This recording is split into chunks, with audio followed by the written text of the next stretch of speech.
The best late-night conservative talk show in America, Sackheads Radio. And listen, there are no people better on the air to give you the best in conservative talk than Sackhead Sean and Sackhead Clint. And we're working on the immigration papers for a certain other guy who happens to work here, too.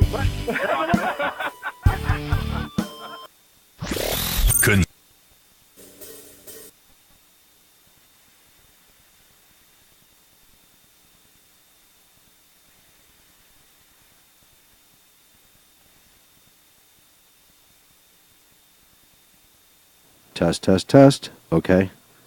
Let's run it again. You hear me now, right? Yeah. You hear me? Yep.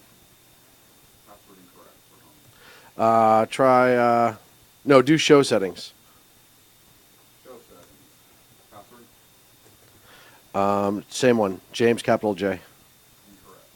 193. Or Hold on. The best late-night conservative talk show in America, Sackheads Radio. Oh, and Malden listen, there PD1. are no people better on the air to give you the best in conservative talk than Sackhead Sean and Sackhead Clint. And we're working on the immigration papers for a certain other guy who happens to work here, too. For those who are tuning in around the world to the best in late-night conservative talk, Sackheads Radio. Radio. Radio.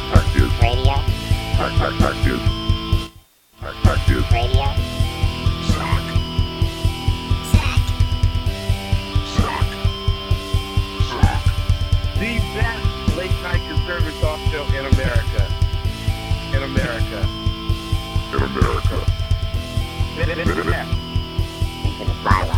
And in this web was a large, I'm pretty sure it was the biggest spider I've ever seen. And good evening, and welcome to the Sackheads Radio Show, live on the SHR Media Network. You may or may not be hearing us right now. It's kind of funny, really. I don't know what happened there. That couldn't have possibly have been my fault, because it doesn't work that way. So, I'm going to go with that it was, I'm going to go with BZ this time. I think that's the better option. I'm going to go with BZ. It's my fault. That was your fault. Always Clearly, my fault. Clearly. I'm hoping people in chat room can actually hear us. That was just bizarre that we're not getting any sound back. So, yeah. Anywho. Mary Brockman said, okay, do I refresh? And I said, yes, be refreshing. Yes, be as refreshing as you could possibly be right now. Is she hearing us? That's what I asked. And apparently no video. Oh. But is she hearing us? No, there should be video. Well, Mike says no video. On But are they SHR? hearing us? Well, I'm waiting to see. Folks, can you hear us? I know they can see us. I'm looking at it wait. right now. Wait, Big Mouth Patriot says, yes, sir. He can hear. Okay, good. Awesome. And the intro Well, then what was are we there. waiting for? And the intro was there, right? The intro was Now there Big as well. Mouth Patriot says, I have video. Okay, so we have video and audio. No, Big Mouth Patriot has video. Maybe it's only going to him. He just says he has video. He can't speak for everybody else, Sean. You're right. I can't speak for everybody else. I don't know what I was thinking. God help us all. Mary says she has audio. Okay, good. Good. Well, that's two. Well, you know what? I'm glad everyone else does. We can deal with the lack of audio in here because we know we have time cues. And, we never use them anyhow. So we might as well just keep this time cue as it is. Welcome to the Sackheads Radio Show live on the SHR Media Network. Thank you so much for joining us this evening, the 7th of June, 2017. Appreciate you guys all being here. I can tell you what it is. What is it? I can tell you the whole thing about what it is. What? It's because the studio's not used to him being back. Thank you, BZ. I agree. And now it has to adjust. And I got to make some adjustments, too. I got to adjust my camera. I got to again. adjust something too, but don't let the camera pan on me while I do this. What? Okay. What? Sir, it's been 6 weeks since anyone's known that you're alive. So, you know what? Take it away, buddy. Okay, so So there I was. no shit, there I was. And look, so I did tweet out a photograph at one point. Right. To be fair, Right. and I think all 2 of my followers commented on it. Yeah. Look, I don't Twitter very often. I don't Twitter very well. Yeah, no kidding. You never replied to anything I sent, so Ever. I get it. Yeah, Ever. No, you reply know to what? anything. BZ, it's ridiculous. So Why waste your time? yeah, I don't. This is my point, folks. I don't. He doesn't waste any time whatsoever. None. That's I don't have the time to waste. the biggest problem. So I'm on a ship in the middle of like some big place with lots of glaciers, and I feel Iowa? this presence. Yeah. No, Constantinople. Okay, thank you. And I feel this presence, and as I look over at the next ship as we're pulling into port, I see hanging off the front of the ship, there is one of those life rafts, and they come in those tubes where you pull the thing and the life rafts inflate, and it's literally just hanging off of the front of this ship. And I knew. Wait, you're talking about something that you tweeted like a month ago. Yes, because okay, you said you haven't been here in 6 weeks. Take it away. So I'm backtracking here. I'm backtracking. He's backtracking I'm here. backtracking Whatever here. works. I'm walking here. Whatever works. So I'm looking. I'm like, I bet the friggin' sackheads are here. Right? Like that is a total Sacco move. Because how else? Right. Because how else would that get deployed on a ship? Like just hanging there. It's literally just hanging off the front of the damn ship. So I figured they got the wrong ship, and I figured you guys had to try to deploy the raft to like row your asses over to the correct ship when you realized that you were on the wrong one, right? Right. And then so I hid, right? I jumped back into the cabin from the balcony. Good choice. Yeah, no, totally, because I didn't want you guys to see me. Now, fast forward another night or two. No shit, there I was in the casino rolling bones. Roll them bones. Rolling bones. And the marker was on the 6. I love. Great number. Thank you. Great And number. a 6 hit. And as soon as the 6 hit, because BW rolled it. Oh, of course. Oh. As soon as the 6 hit, that's a big fucking spider behind your head. Oh, that is. Holy crap. Where? That's the biggest spider I've ever seen. You know, That? Yes. That's not a spider, numbnuts. Hang on, I'm going to shoot it. Oh, it's not a spider. So, a 6... Are you even kidding me right now? bang! A 6 just hit. That wouldn't have been kidding. No. And literally... I total make that I know shot. you'd make the shot. That's not the Thank point. you. So, literally... Because your all of- eyesight's obviously fucking awesome. Go ahead. I just need to see the front sight, not what I'm hitting. Go ahead. Literally, all of the power in the ship goes black. Ship goes pitch black, and like not a sound. And the pit boss comes running out. Emergency lighting clicks on. Still no sound. The pit boss comes out. Cover the chips. Oh, yeah? Yeah, like there's a bunch of thieves on an Alaskan cruise, right? Right, all them elderly thieves. Yeah, everybody on I the don't- rascals. And you're going to be able to run away once you get them. Exactly. Where are you going? But, I don't know casino procedure, but it sounds like that might be the right thing to do. Yeah. Just saying. Not that you're going very far on a ship, right? Right, What am I but going to do? still, Grab no, chips and I- jump overboard? Come on. Yeah, but We had I mean, they're not going to catch 75 me. There's no power. We had 75 elderly ladies jump over the fantail right after the bags of chips. Seriously. hips popping everywhere. The hallway looked like a speedway for all their freaking carts. It was ridiculous. I started taking bets on carts. Yeah, well, I was why like would- blue one to win. Why would you not, right? So we're sitting and I'm like, okay, hang on a second. So we're inner passage, which means there's land on both sides. Right. And we have no fucking way to steer this thing. You're fine. Like this is great, right? I was a few bourbons in. Why would you not be? You're going to take your video right to the bow of the ship. Yeah. I want to see the cool shit up front. I started laughing. And the best part is the piano bar, which was right next door, they don't miss a beat. They immediately start playing the theme song to Titanic. Dude, that's so Nice. great. Yes. Now here's the funny part. Nice. After seeing the deployed I rifle, don't know who the director was Yeah, there. that but guy they were deserves a awesome. That guy, raise. seriously, They were big awesome. money. So after seeing the life raft and knowing the sackheads were onto me, I immediately knew that you guys were attempting to power up a show, tapping into ship's power, and that the awesomeness of SHR drained all of the power Naturally. for about 15 minutes Naturally. or so, while you guys were going to ambush me. And then I figured you guys had to bag off on the ambush because you didn't have power to live stream it at that point. Hoover Dam went brown just for a bit. Yeah, yeah. As Yeah. always. So then I got pneumonia really bad, for a couple weeks, and I was out for a couple weeks after that. Yeah. And then, and then you know what happened the other. Yeah. No, it just got crazy. Yeah. Life does that, though. Doesn't life just get a little crazy at times? Just a little bit. Just a little bit. So I'm back. I missed you guys. Hey, we missed I missed you guys That's so right. much. I literally... we missed you. No, thank you. Yeah. No, We had somebody sit in for you last week. No, I know. I saw that. They Thank were you. just as effective, amazingly enough. Were they really? Yes. Really got his point across.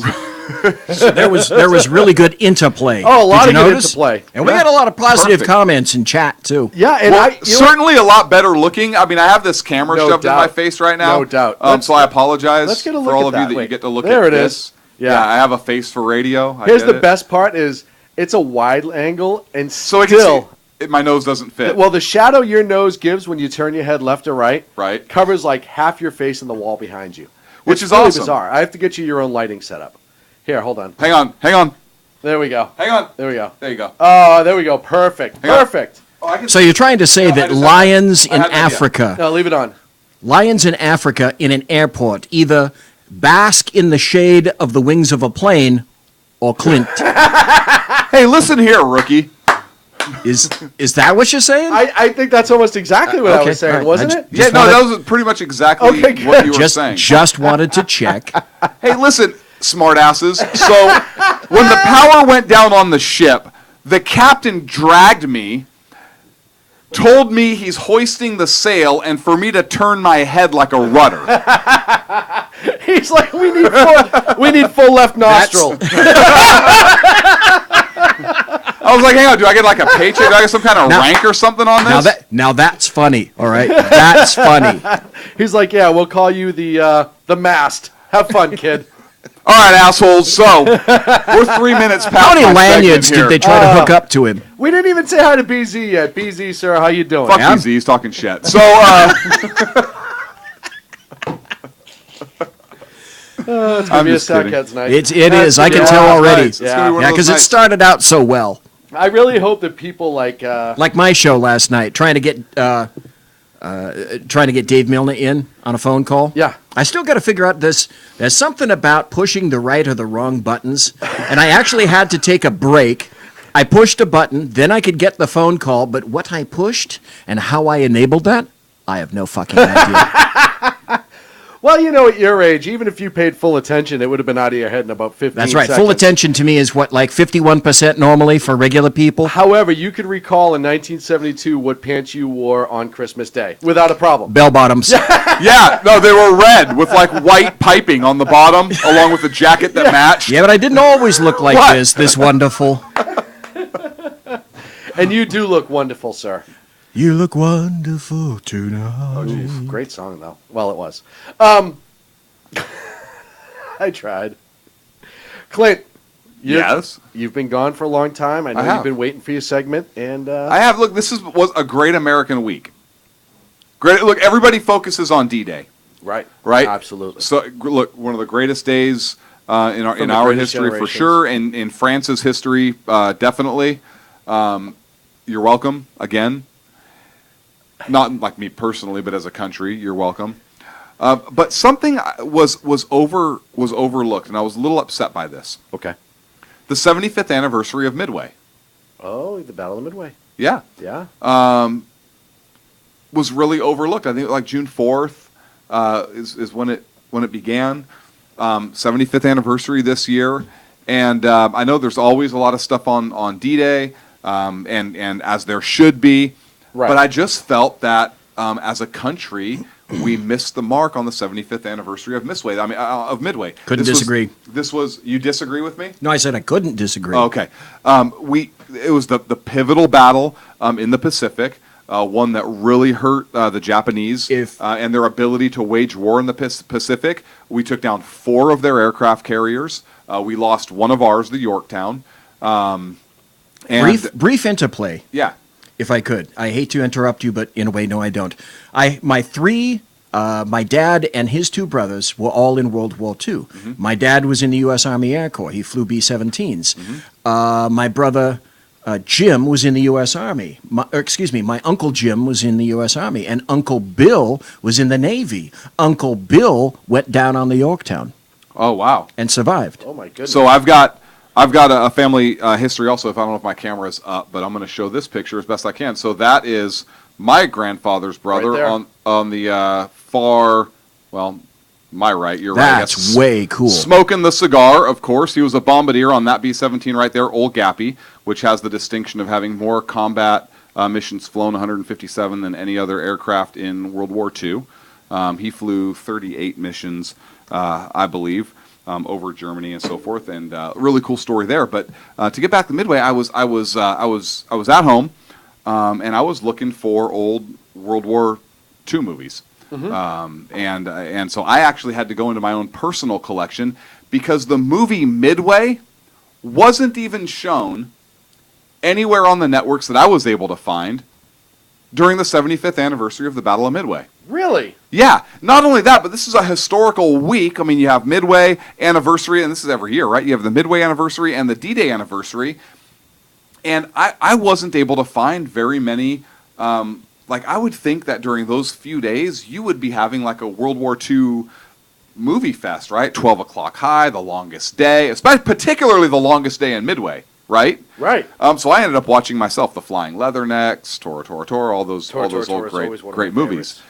So I just wanted to say, the greatest generation, not many left anymore. My grandfather was there. His brother, my great uncle, who you saw the picture of, was there. My grandfather was a Pearl Harbor survivor. But thank you all. I want to thank the men and women of uniform, both past and present, and particularly to the greatest generation and the evil you fought in the world in responding to the Axis. And just the horrors that you guys have seen. Thank you. God bless you. And I think the media and as a country, I think we really missed the mark this year, particularly as it relates to Midway. Tremendously missed the mark, actually. Yeah. Well, okay, but it's, what'd you say this year, 74 or 75? 75th. 75, okay, all right. Yeah, I mean, it's not like it's the, 74th, because, I mean, big deal, right? But 75's a big This is deal. the 75th anniversary, I agree. And I do have one other piece of news. Oh. I have one other piece of news. Okay. SHR was fortunate enough to have sponsored Oh, yeah. a championship team. Well, do we have the shirt? We don't have the shirt yet. It'll be this weekend, but I do have a picture. That's SHR. You see the logo right there. Yep. In the background. Yep, on the sleeve, and there's the SHR. You can see it right there on that sleeve, the SHR logo. We sponsored the Little League champion and the Tournament of Champions. Son of a bitch. So 2 champions, the Ponyball cup. Cubs. That's awesome. Yeah. Yep. Good job to them. So congratulations to the Successful SHR, Absolutely. the Ponyball Clubs, tournament champions and league champions. That's pretty impressive. We will good for them, man. Yeah, we will be having our plaque from the team Yeah. displayed here in studio, You put it up behind you. as well as That's I think because we pick winners we do at the end of the and day. I think both of those jerseys, Without a doubt. Yeah. I think both of those jerseys with the SHR folded back, we should get those framed and put up in the studio. at as least as 2. well. At least 2. We have spots everywhere for them. Yep. That'd be awesome. Well, congratulations to the little guys and gals, maybe. And congratulations to HHR because, like you said, we pick winners. Of course, we pick so winners. really, without our sponsorship, they would have been a bunch of losers. Probably. So Where would they have been? yeah, nowhere, obviously. Got a sec? BZEP, yeah. Let's pull you up, throw you on the board. Go ahead, BZ. What you got? My dad, No kidding. There you go. Trying World to, War II, trying to get it to sharpen. There it is. Boom. his plane. No kidding. What was the name of his plane? Do you know? That one I don't know. One of them was, is this trip really necessary? That is awesome. That is awesome. This is him when he's a flight instructor in a B-25. Wow. Because he finished his 35 missions, came back from B-17s, and they made him a flight instructor in B-25s. That's Wow. crazy. That's stupid. You have all this combat experience in 17s. Hey, why don't you show these kids how to fly this bad boy right here? Man, you guys were nailing it, and yeah, we're just going to have you not do much with it. That's him in primary flight school in Stockton, No California, Wow. when he's just learning to be a pilot. Jeez Louise.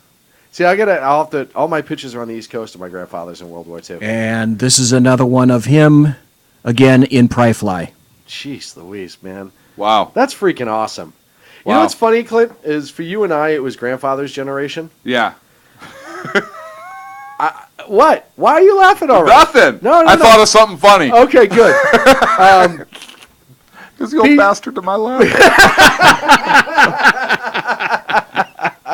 I wasn't going to bring it up. I'm glad you did. Yeah. I got one more thing real quick You to don't show. have much time. That right there is proof that the sackheads were following me. That was on your Twitter at That Sackhead was Clint. right. Holy crap, that's it? That's Yeah. it. That's Oh, can you make that bigger, Sean? Yeah, of course. Yeah. Let's do that. Oh, now you're talking. Yeah. There you That's- go. That's how you know the Sackheads were That's involved. some scary shit. You That's gotta how I knew. admit, that's pretty frightening. I thought it was fucking Well, hilarious. and that's one of those things like early in the morning you walk out on deck with your cup of coffee and have a sip and look down and the friggin' thing's just dangling. You're like, what the hell? honey, grab your shit. Wait, what are we talking about? We're talking about the lifeboat. Oh, okay. that was hanging, the lifeboat. Oh. For our BZ. first segment, we only have 8 minutes for it, but BZ, That's right. It was slated for 10. We're my good. favorite asshole name of all time, reality winner. Take it away. You're such an asshole, Sean. What? I bet Sean a buck that he wouldn't get in on the segment.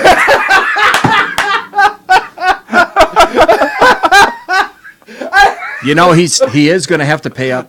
He's going to have to. Oh, I have to, absolutely. But what's funny is I was like, nope, that's BZ's segment. You can't get in there. And you were like, watch me. Watch me. I was like, I bet you $1. I control the board. Yeah, and you were like, BZ. my favorite a-hole name of all time. God damn it. And I couldn't- Mine is Sean. I couldn't even intro it. I had to actually throw my own comments Yep. in. BZ, sorry about that. I needed $1. Go ahead. The biggest thing about all of this is when you've got someone, I mean, you knew who this person was. All you'd have to do to find out the inclination of this individual is go to any of a social media. And Yes. these days, when you background people, one of the first things that a background investigator will say, give me your passwords to every bit of social media that you have. And if you don't, not only will you, especially if you signed an agreement indicating that the background can be conducted this way, and if you refuse, there can be some serious ramifications for that. So these people knew what they were getting Yes. Well, the moment they hired her. Yes. Coupled with this, her social media, her background, it's clear as day. It's out in the open for everyone to see. But the media could not figure out her motivation. She was a sweet girl and not political at all. hey, listen. She was just doing it for the better of the country. No, she wasn't really even that political. No, that's what I She's mean, a though. sweet girl. But what she saw obviously shocked her conscience and her position and decided that it needed to go somewhere publicly. At 24 years old, there's only one position she should have. Go ahead and finish that out, Clint. A Yeah. Starbucks barista. Oh, well, okay. Well, that Right? was it. That's College and funny. stuff like That's that? not exactly I don't where understand. I thought he was You're a perverted old man. gonna go. That's dirty. That's just wrong and dirty. Okay. Go ahead, I've got PZ. kids that age. All right. So she's a military industrial contractor. She's Yes. 25 years old. Case in point. And you've got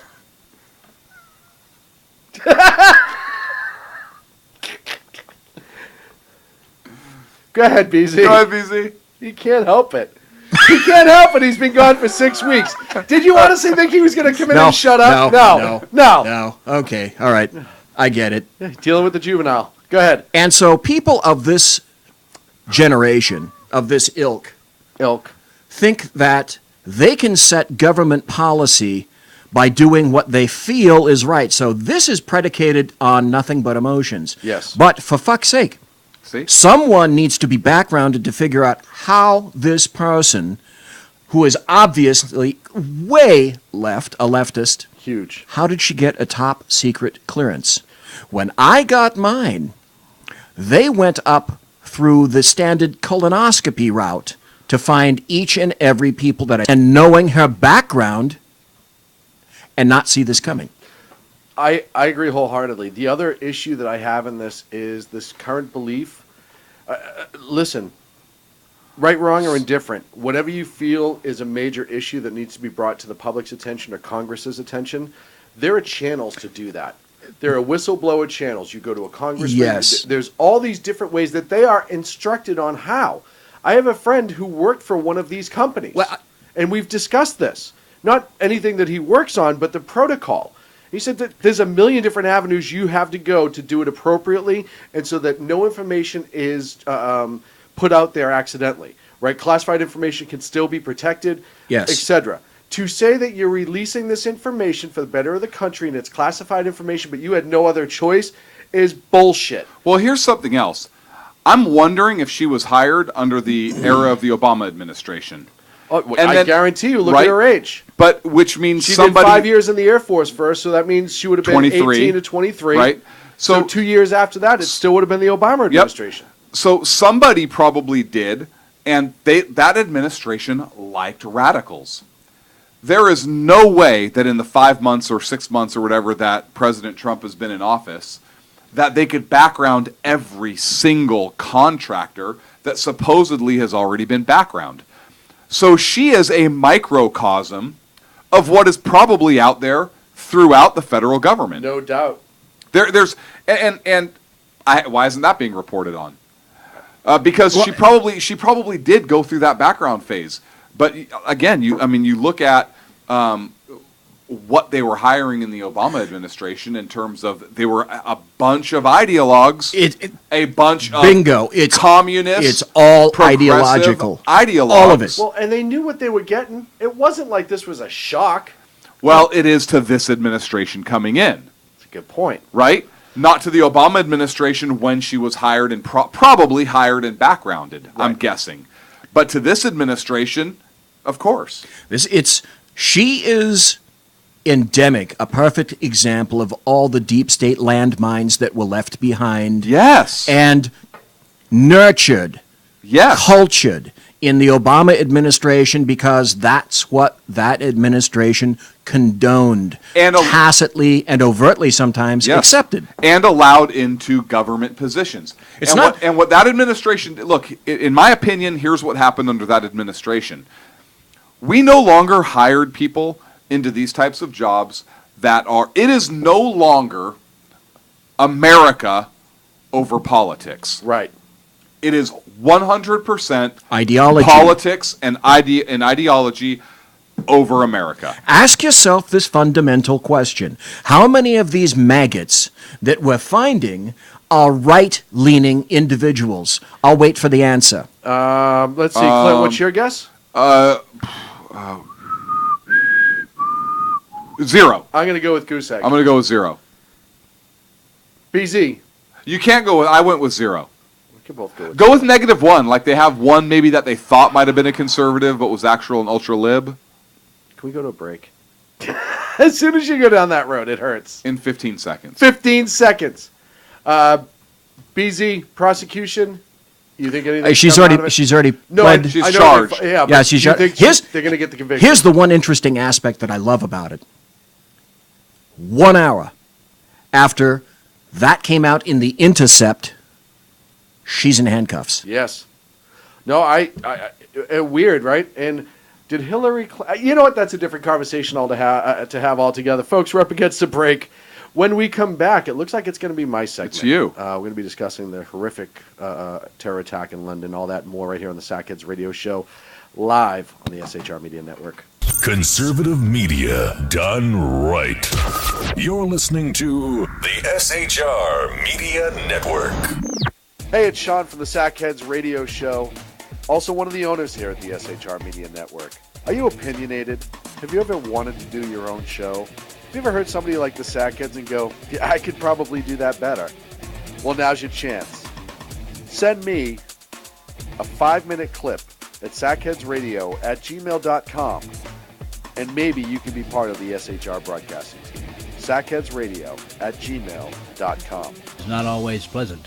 Hey, this is Mim from Freedom Fest, the world's largest gathering of free minds. Join your friends from SHR Media at the beautiful Paris Resort in Las Vegas, Nevada, July 19th through the 22nd for 3 amazing days of liberty-oriented discussion, investment advice, and the Anthem Film Festival. It's our big 10th anniversary, featuring keynote speaker William Shatner and Freedom Fest favorites, including Steve Forbes, Jim Rogers, Lee Edwards, David Boaz, Doug Casey, Dinesh D'Souza, John Stossel, Lisa Kennedy, Grover Norquist, Peter Schiff, and many more. Don't miss out. Register at freedomfest.com for $100 off the regular registration rate when you use the all-caps code SHR Media.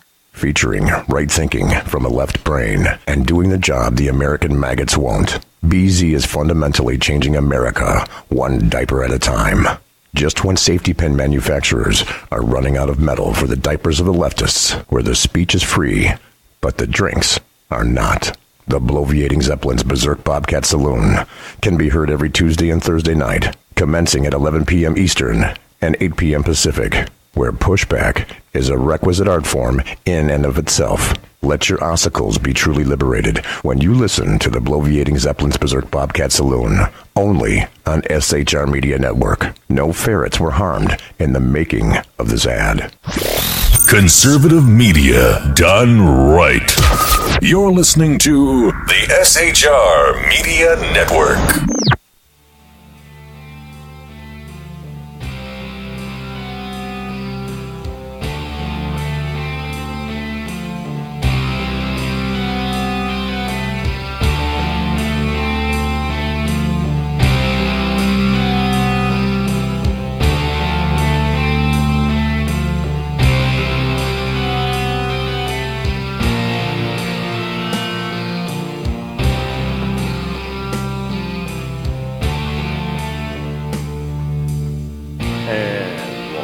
Seconds Radio Show live on the SHR Media Network. Where the hell is he? I think he went to the electric winkle chamber. He's 6 weeks. He couldn't even do a whole segment back on time. I know, it's sad. He does not have what one would customarily in law enforcement call a dispatcher's bladder. Where frequently you have to sit for, like 4 hours at a time before you get a tinkle break. At least. At least. So, terror attack in London this week, just horrific.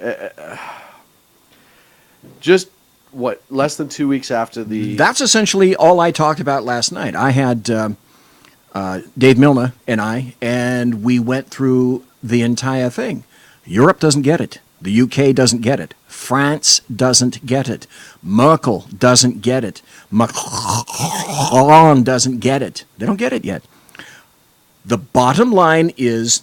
an insufficient number of people have been sacrificed yet on the altar of political correctness. Well, and just to review the actual incident this week, 3 radicalized jihadis jumped in a transit van, drove across the London Bridge, and ran over an excessive amount of people. Then they got out and began stabbing people. They went on foot into a shopping area or a nightlife area and began attacking more people. They were confronted initially by a single policeman with a baton who was able to, and some patrons in a couple bars, were throwing rocks and bottles and chairs at them, trying to keep them at bay. They're all carrying hunting knives. They had an armed citizenry. Yeah, well, and the armed response arrived and amazingly dispatched the 3 with relative quickness and ease. First and foremost, point out of that, if I could. Yes. Note. So mine will be second and second Note most. to Londoners. You're not going to get it until you actually arm your police. So this was think that you have to wait for an armed response. This was exactly where I was going with this. Before we get into that, I want to commend the fine job law enforcement did here. Both the officer who did with what he had. Under the clear constraints. Right. And then the response team for immediately engaging and dispatching these idiots. Well, and for the citizens that had to fight these guys. Yes. There's a footballer yes. who went after these guys. Yeah, I forget his name. Guy's a clear hero. Yes, absolutely. Fully engaged him. And he engaged people carrying foot-long knives. Hunting knives, absolutely. It was a horrific attack. On the same day, there was a hostage situation with an Islamist jihadi down in Australia, which a police officer was shot. I believe a citizen was killed. Yes, and that got forgotten. That went way under the radar. And, of course, the hammer attack yesterday in Paris, France. This, of course, all coming during Ramadan, when ISIS was calling for more attacks. Yep. And ISIS claimed responsibility for that one. Yes. So you know what we're not hearing? We're not hearing the gun debate right now. We are not hearing the gun debate. Because these attacks are being carried out with other weapons. Yeah, so you had the hammer attack on law enforcement. Yep. The attacker yelled, "This is for Syria." You also had the vehicle and knife attack in London. I'm waiting, and I don't know if it was a revolutionary thing or an ISIS thing. I'm waiting to hear what happened in Iran, where the parliament building was attacked earlier this morning. And it's by ISIS. That's what the early indicators are, is that it was by ISIS. And now that would change a lot of oddness in Syria, wouldn't it? It really would. But I do want to go back to the arming of the police in London and this conversation that needs to happen. And I saw a poll today. I think it's 75% of people in London are now supporting, which that number has gone up sufficiently over the last 5 years. Fully arming every peace officer on the street. Listen, at some point when you have open borders, you have this influx of people, you have all of this going on, you have to start making a decision. And you can't put it on financial when lives are on the line. You can't say, oh, we just don't have the money for that. It can't be a financial decision. It has to be a strategic position. And that is, they are the first response. And even though they do have the armed response cars on the street, they're relatively more and more. And I can remember just after 9/11, after the first anniversary, I was in New York, and a whole group of cops from London came over to pay their tribute and respects on 9/11. I remember talking to them, and they said even after 9/11 happened, they started upping how many officers were on the street and armed. And now this is a long time ago. But they still are to the point where they haven't fully armed every officer. The amount of physical training that cops in Britain go through, because they go through all this hand-to-hand combat training and baton training and whatnot. They have every third car has a dog. It seems. It just seems like a rational step. Yeah. Oh, they use canines like crazy in England. They use them all the time for everything. Yeah, that's cool, but sometimes you need a freaking gun. Right, and that's what I'm getting at. Like, you have all of these other things, and they all fit nicely into a big puzzle, right? But the biggest threat... One major piece is missing, though. Exactly. Spider-Man's face. Spider-Man's face and lethal force. Yep. Regularly available lethal force. I've already heard arguments, well, there's like 3 armed cars in every area, blah, blah, blah. No. One of the people that were stabbed on the bridge was a police officer. The guy, the officer who engaged the 3 of them was stabbed 3 or 4 times. If he had a weapon, even if he dispatched one of them before maybe they got to him, it drops the number down to 2, and then every injury that came after that could have been lessened. Yeah. If the officer was able to dispatch all 3. How ridiculous is it that we even have to make this argument? Well, because so you hear this a lot with Europeans about, especially over here, and I hear this a lot from people with London where they said, I think it's weird that everybody over here has a gun. And that was sometime, a couple of years ago where you'd have that conversation. Now you talk to some people from over there and online and some other places. It's not so weird anymore to think about it. When they say that, I was like, yeah, there's a reason we beat you in a couple wars. Right. There's a reason we had to send you guns twice.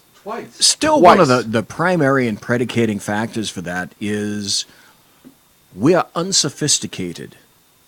We are the little bastards of the UK, so is Australia for that matter. And now they're beginning to realize that, yes, we had our very own little manifest destiny, east to west. We were a rural, agrarian society. And for all the various things that occurred, yes, you generally were well armed. Yeah. But that's our history. But this right started in Great Britain. Yes. It wasn't like we came up with it all by ourselves. Yeah, we No. didn't come up with this idea. No, of, it's like, hello, Magna Carta. Thank you very much. Yes. And it's like, it was your freaking idea. We just thought it was a good one, and it worked for you for centuries. We just reinvented And the it's wheel. worked for us, yeah. You jackasses got all progressive on it, and now look at you. Right. And like I said, mean- it's bit them in the ass twice. It has, but I wanna tie this back in, if I may, to our country. Mhm. And you said something interesting, Sean. You talked about open borders. We already know that our law enforcement here is armed. Most of them are armed properly. They have defensive armored vehicles that they can use as rescue vehicles and to hide people behind. They have ARs and long guns, M4s and whatnot that they can engage threats that exceed the capability of a tertiary weapon system like a handgun or something. On the other hand, before we got that, though, we had to go through Matassa, Renu, and Phillips before we realized that we needed to be armed in that fashion. Well, yeah, you had to go through the West Hollywood shootout, Right. Yep. Right before rifles were in Every car. Every car. Well, at least in certain agencies, right? Some agencies are like, oh, that's scary. We don't need that. But you're right. But I'm saying we're at that point. Yes. But open borders is interesting because now we've had the Ninth Circuit and the Fourth Circuit both shut down President Trump's travel. Right. And they based it on campaign rhetoric.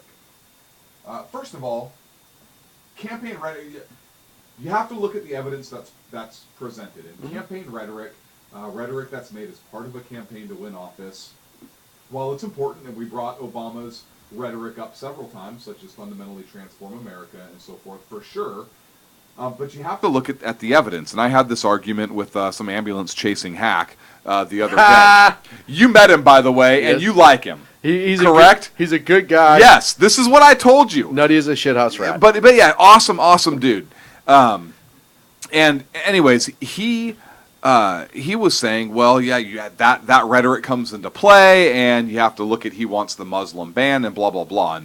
And my argument back to him, and my argument to liberals in this case is, no, we're talking six countries that are known to sponsor terrorism, where these extremists come from. He didn't ban all Muslims or Saudi Arabia or whatever. And he says, well, it's in effect. No, it's not in effect. It's not in effect. Because it's six freaking countries. How many Muslim countries are there in the world? And we're not the only countries who are blocking these countries. Exactly, but he's talking about the U.S. and our Constitution. Right.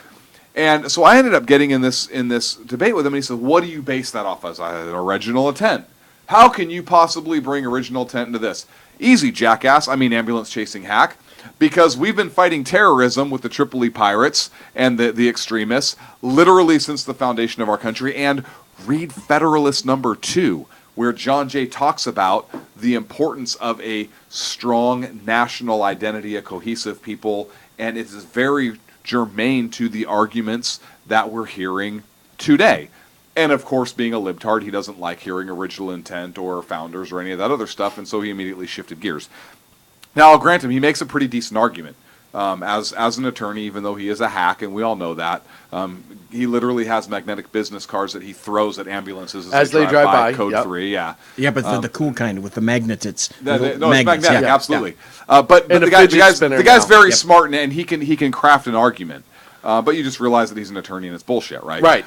It's all just to get what he wants anyways. But I want to see SCOTUS rule on this. And look, the courts are a branch of government. Mm-hmm. And one of the responsibilities of government is to protect the borders. Absolutely. One of the primary responsibility, right? Protect the homeland. The judicial branch, I would hope, would look at this, and I don't believe they have so far, look at this through an objective lens, which is we're at risk. Huge. The law allows the president to take this action. It does. The president did not write in his order, we are banning people based upon the Muslim religion. We are banning people from countries that are known to harbor and to support terrorism. Which has been justification to launch attacks on countries. Yes.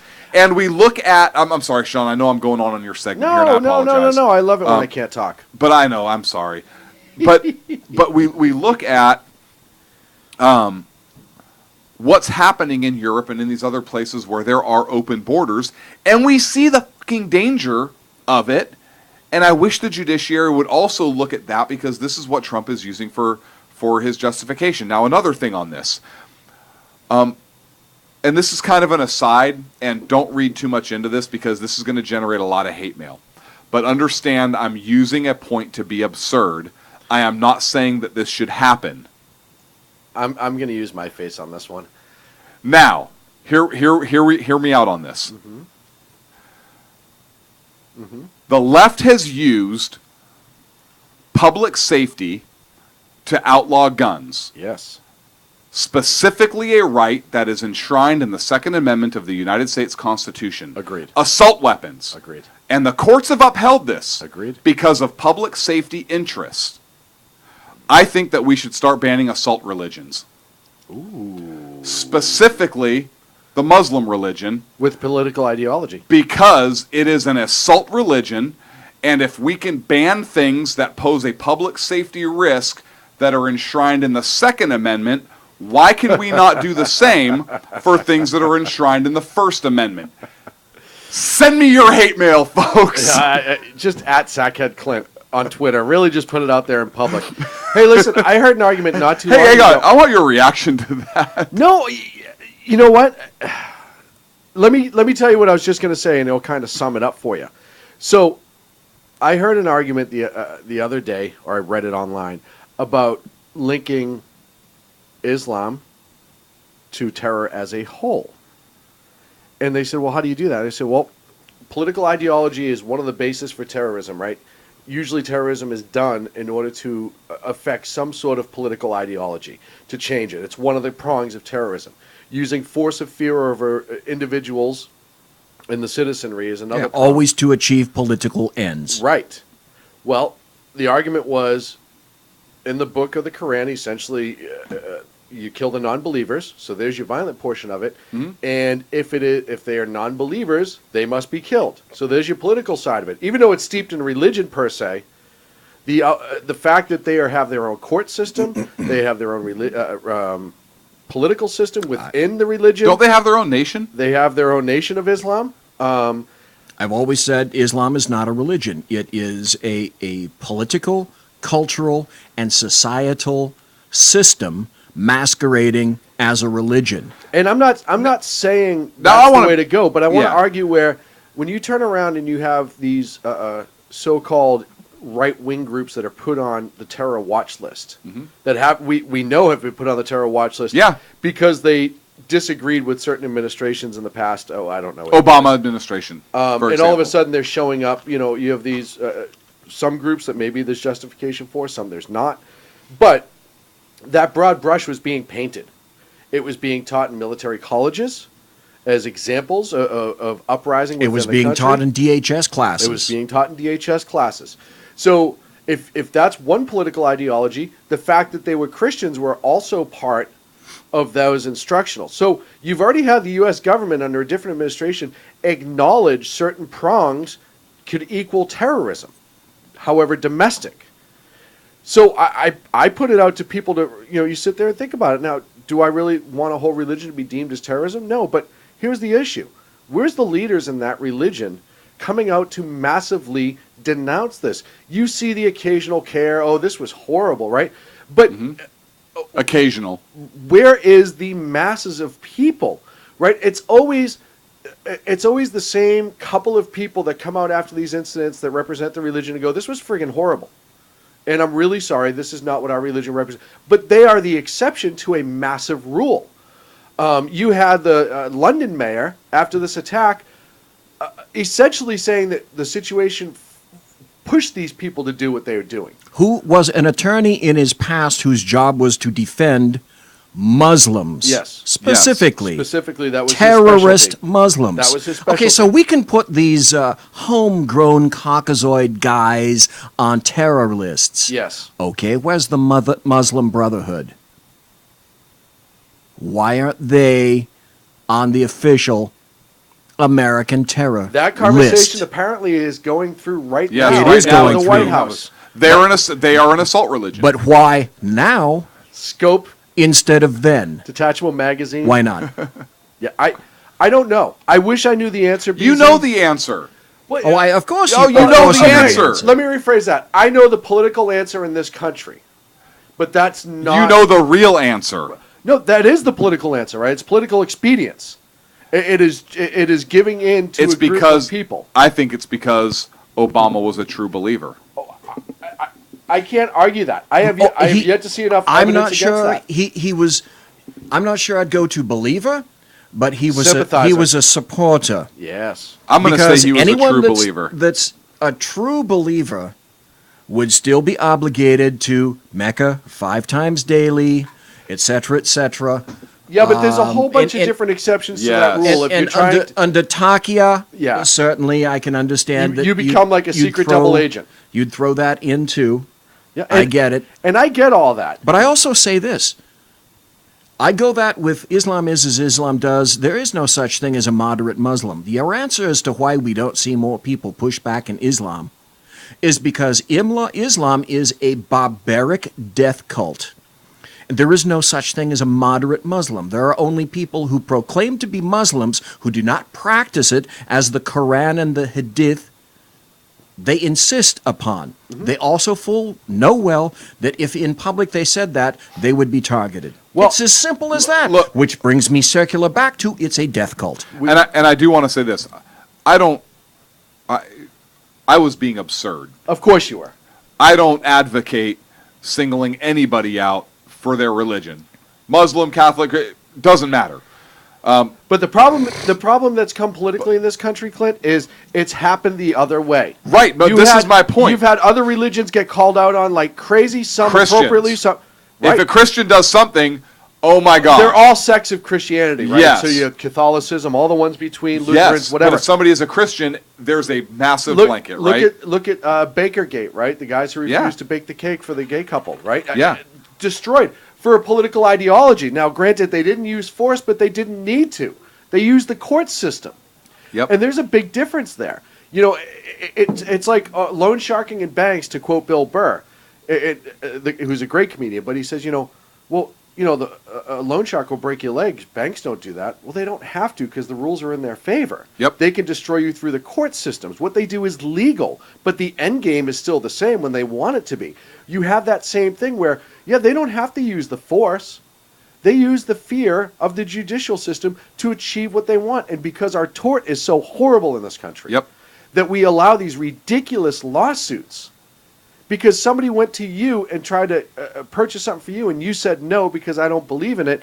Now all of a sudden it's a level of Entitlement prejudice. almost, right? Well, but they call that a level of prejudice. It's like, hey, it's Right. not like this guy went to the gay wedding and knocked their cake off the table and said you shouldn't be married. He just said I don't want to service you.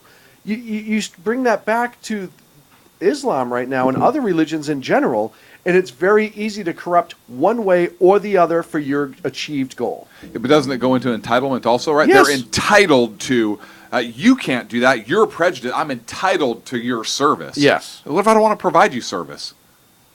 I wish we had a way to turn off at people's individual computers that I don't want listening to us.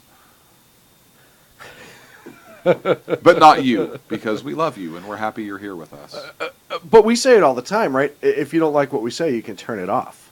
Yeah. I would love... I turn lots of people off. I turn people off all the time. I've been turning people off since high school. Yeah, and really good at it, too. Very, very good at it. I've never seen a group of people so turned off than when you walk into a room. Absolutely. It's pretty stunning, to say the least. If they can fit.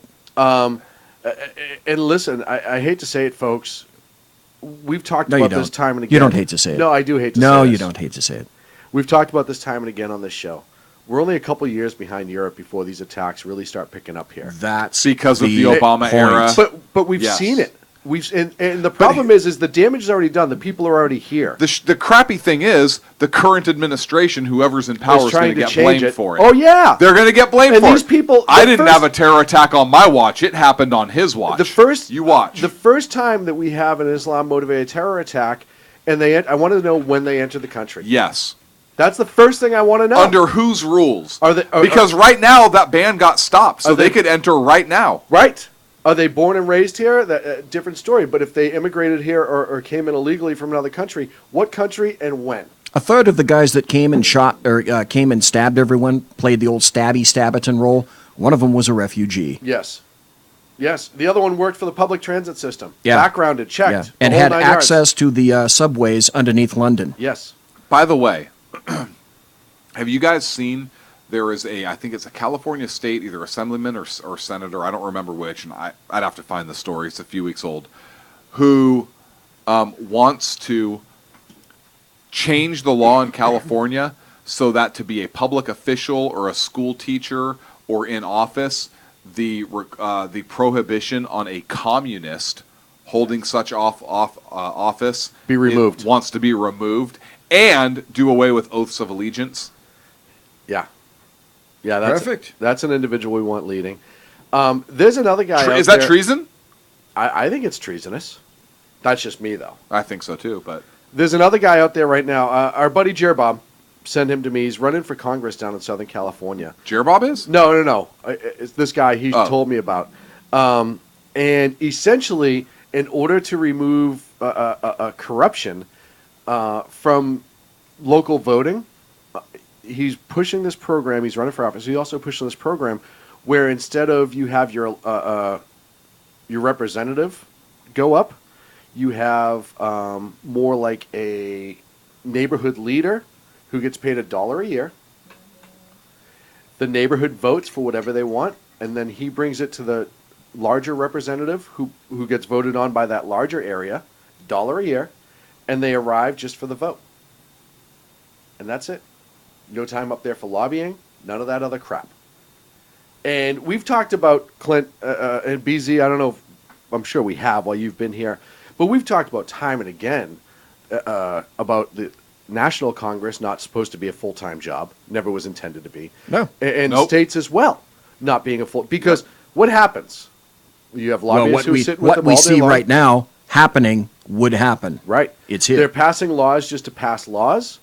Lobbyists are paying them a ton of money because they're living in this cushy job in California, right here in Sacramento, most of them.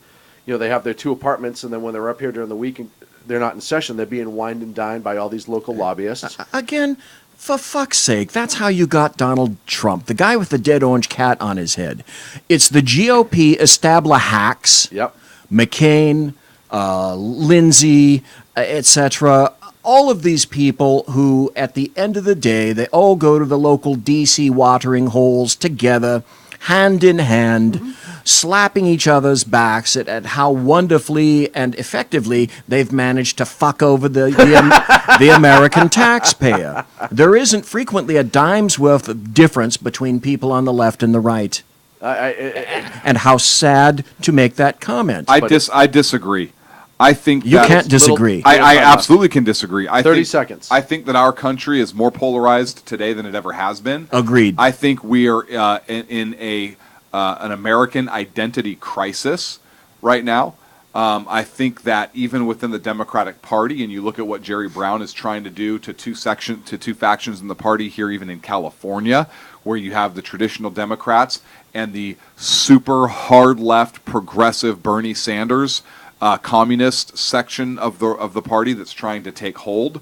And I think right now there is a perfect storm brewing, and I hope I'm wrong.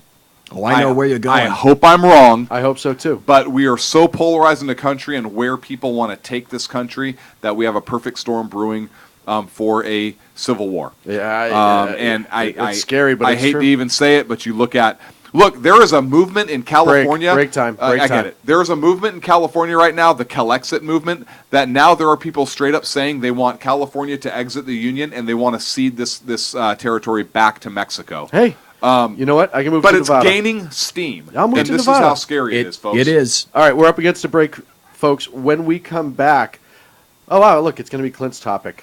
Holy crow, I'm gone for 6 weeks and Riddle Kim is still an asshole. That's the name of the segment. It is, and it's true. All that and more right here on the Sack Kids Radio Show, live on the SHR Media Network. Conservative media done right. You're listening to the SHR Media Network. Hey, it's Sean from the Sackheads Radio Show, also one of the owners here at the SHR Media Network. Are you opinionated? Have you ever wanted to do your own show? Have you ever heard somebody like the Sackheads and go, yeah, I could probably do that better? Well, now's your chance. Send me a 5-minute clip at sackheadsradio@gmail.com, and maybe you can be part of the SHR broadcasting team. sackheadsradio@gmail.com. Times are dark. The people are misled by corrupt politicians, lied to by establishment media, and deceived by the false messages of Islam. A nation looking for direction needs a guide.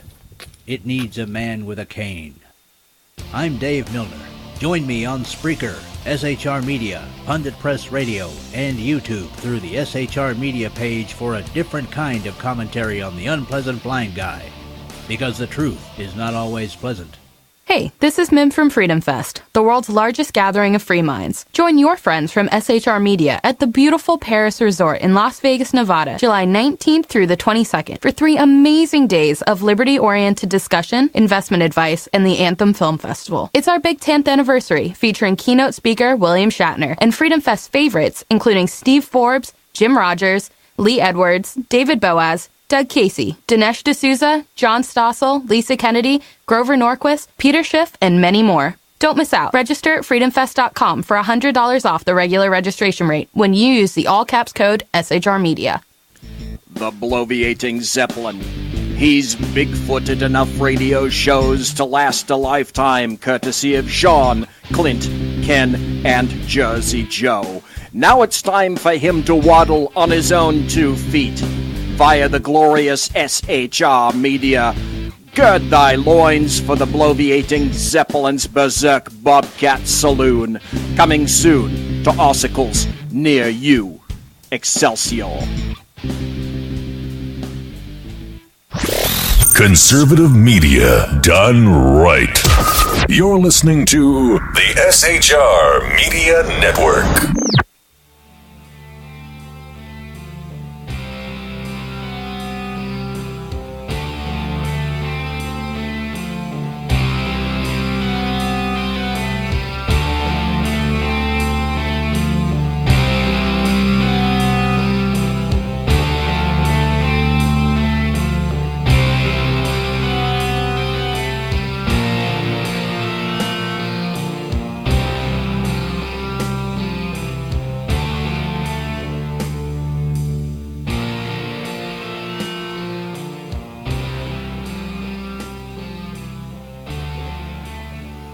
And welcome back to the Sackheads Radio Show live on the SHR Media Network. Thank you so much for joining us. Hey, BZ, anything going on in chat? I'm not in chat tonight, and I apologize to the chatters. It's interesting. We've still got Mary Brockman, we got Mike, we got Big Mouth Patriot, we have Jersey Joe back from the recent injury, not an injury, but he just wasn't feeling it right well. We had Dan Butcher here for a while. Dan has come and gone, and there's some reference in here to what's going on with Clint, but I won't mention any of that. With what's going on with Clint? I'm not reading chat, so I don't know what that means. People asking, how could people like Clint? And I wrote, Clint is married. And they said, oh, so there's one person who likes him. No. I don't know why. No, just one person who owed me a huge favor. So anyhow.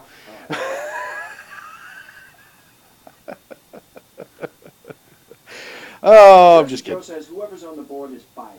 Why am I fired now? You're fired. What am I fired for? I don't know. It's Jersey Joe. Clint, what did I get fired for? All I'm doing, don't shoot the I don't know. It takes 2 people to vote you off the board, and actually, I'm pretty sure in the bylaws we can't be voted out. So listen, I'm not. You can't be fired. I've tried, folks. I'm not gonna lie.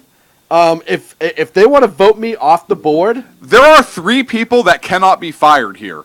I don't have a vote, so. And that's Sean, Clint, and Sacco. Right. And we've tried like hell to fire Sacco, but legally we can't do it. Oh man. Joe says BZ is now muted. No, he's not. He's done. I unmuted you. Okay. I got to you. You No, said, no, Joe. BZ got fired. Yeah, because no, he's a BZ oh, smartass. okay, all right, not muted. He was just using another word. It's a euphemism.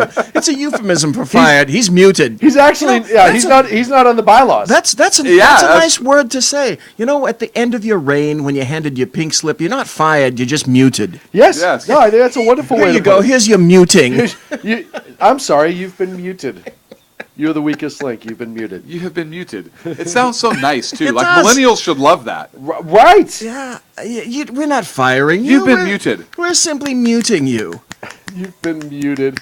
Because that's how they clap now, right? They snap their fingers. Oh, I don't even want to talk about the college where they're all walking around with bats and batons. Yeah. Let's go to the topic at hand. Clint, take it away.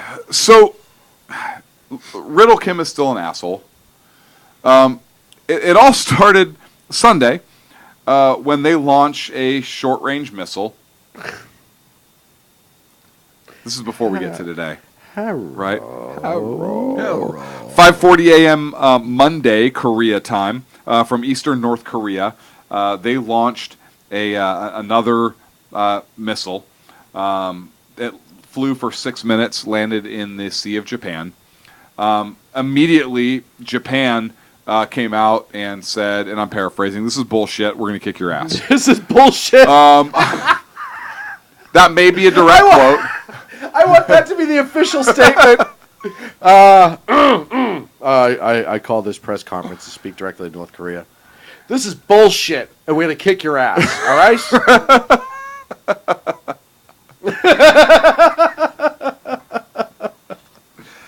Dude, they need Clint for president because you want to hear my press conferences? Who's your press secretary? You are. Hell yeah, I am. You are. Hell yeah, I am. BZ's my speechwriter.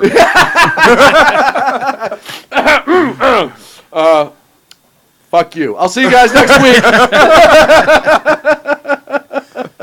Ooh, he's so articulate. I'm testifying before Congress. Joe says he's going to bed. We've got him into a coughing fit from laughing. Well, hey. Wow, hey. Look at us. You boys destroying people's lives That's one joke right. at a time. That's right. That's right. Nicely played, gentlemen. Nicely played. So, Prime Minister Shinzo Abe, pretty sure it's pronounced Abe, but it's spelled Abe. So We're we'll just go with Americans. that. It's Abe. He actually vowed to take action against North Korea. Good for him. This is interesting because Japan's military is supposed to be defensive. Not anymore. Not anymore. Right. They recently, the last 6 months, they changed the ruling on that. Right. And then there were some aircraft, some scout aircraft seen flying over Pearl Harbor, but I'm sure it's fine. What? Just talk. You asshole. No, please. I didn't say when. Just saying.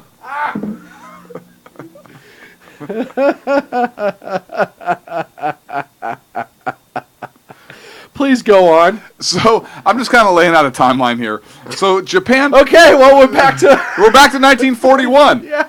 Or 2017, because these pricks can do it now. I've done it before, right? Tora. Just go. I am!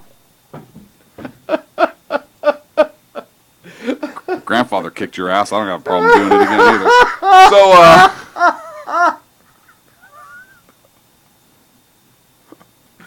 So, you're next, Merkel. Look, North Korea came and right, Merkin.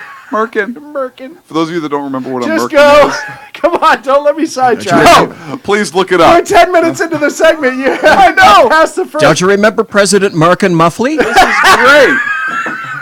Stop. President Merkin Muffley from Dr. Strangelove, played by Yes. Peter Sellers. Yes. I know. And now she's the leader of Germany.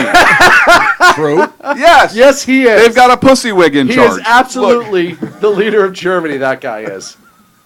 Look, that dude, No, that bro. The leader of France is Angela Merkel. Yeah. Well, Whatever. it, I bet he's a hell of a softball player. Anyways, what? What? talk. I'm trying. Holy shit, talk. You guys missed me, didn't you? Oh yeah, no, yeah. So, like hemorrhoids. what, you pushing me back in like grapes or what? Like, what is this? I got hemorrhoids that are more senior than you guys. That's not. I wouldn't brag about that. It's true. North. Go. Hang on. Hang on. Where does this come from? Put the camera on BZ. Prove it. We're 11 minutes into the segment. Prove it. 11 minutes into the segment. I bet you $1 you won't. You haven't do gotten it. past the first paragraph, jackass. I'm not taking No, it. I have. I really have. North Korea comes out and says they have a bigger, quote, gift package for us after this missile test. Now, listen, I've been drunk before. And I've heard... I've fallen for this trick. I've fallen for this before a couple times. Sorry, Riddle Kim. I don't think it's going to be there. The U.S. then conducts a successful missile intercept test. Who Riddle Kim immediately says, "Oh, why you do that?" I think that's a direct quote.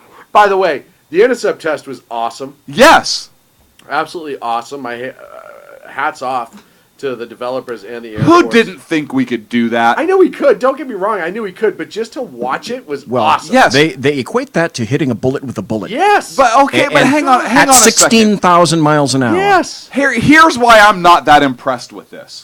Oh boy, I want to hear this one. Yeah, look, here's why I'm not that impressed with that.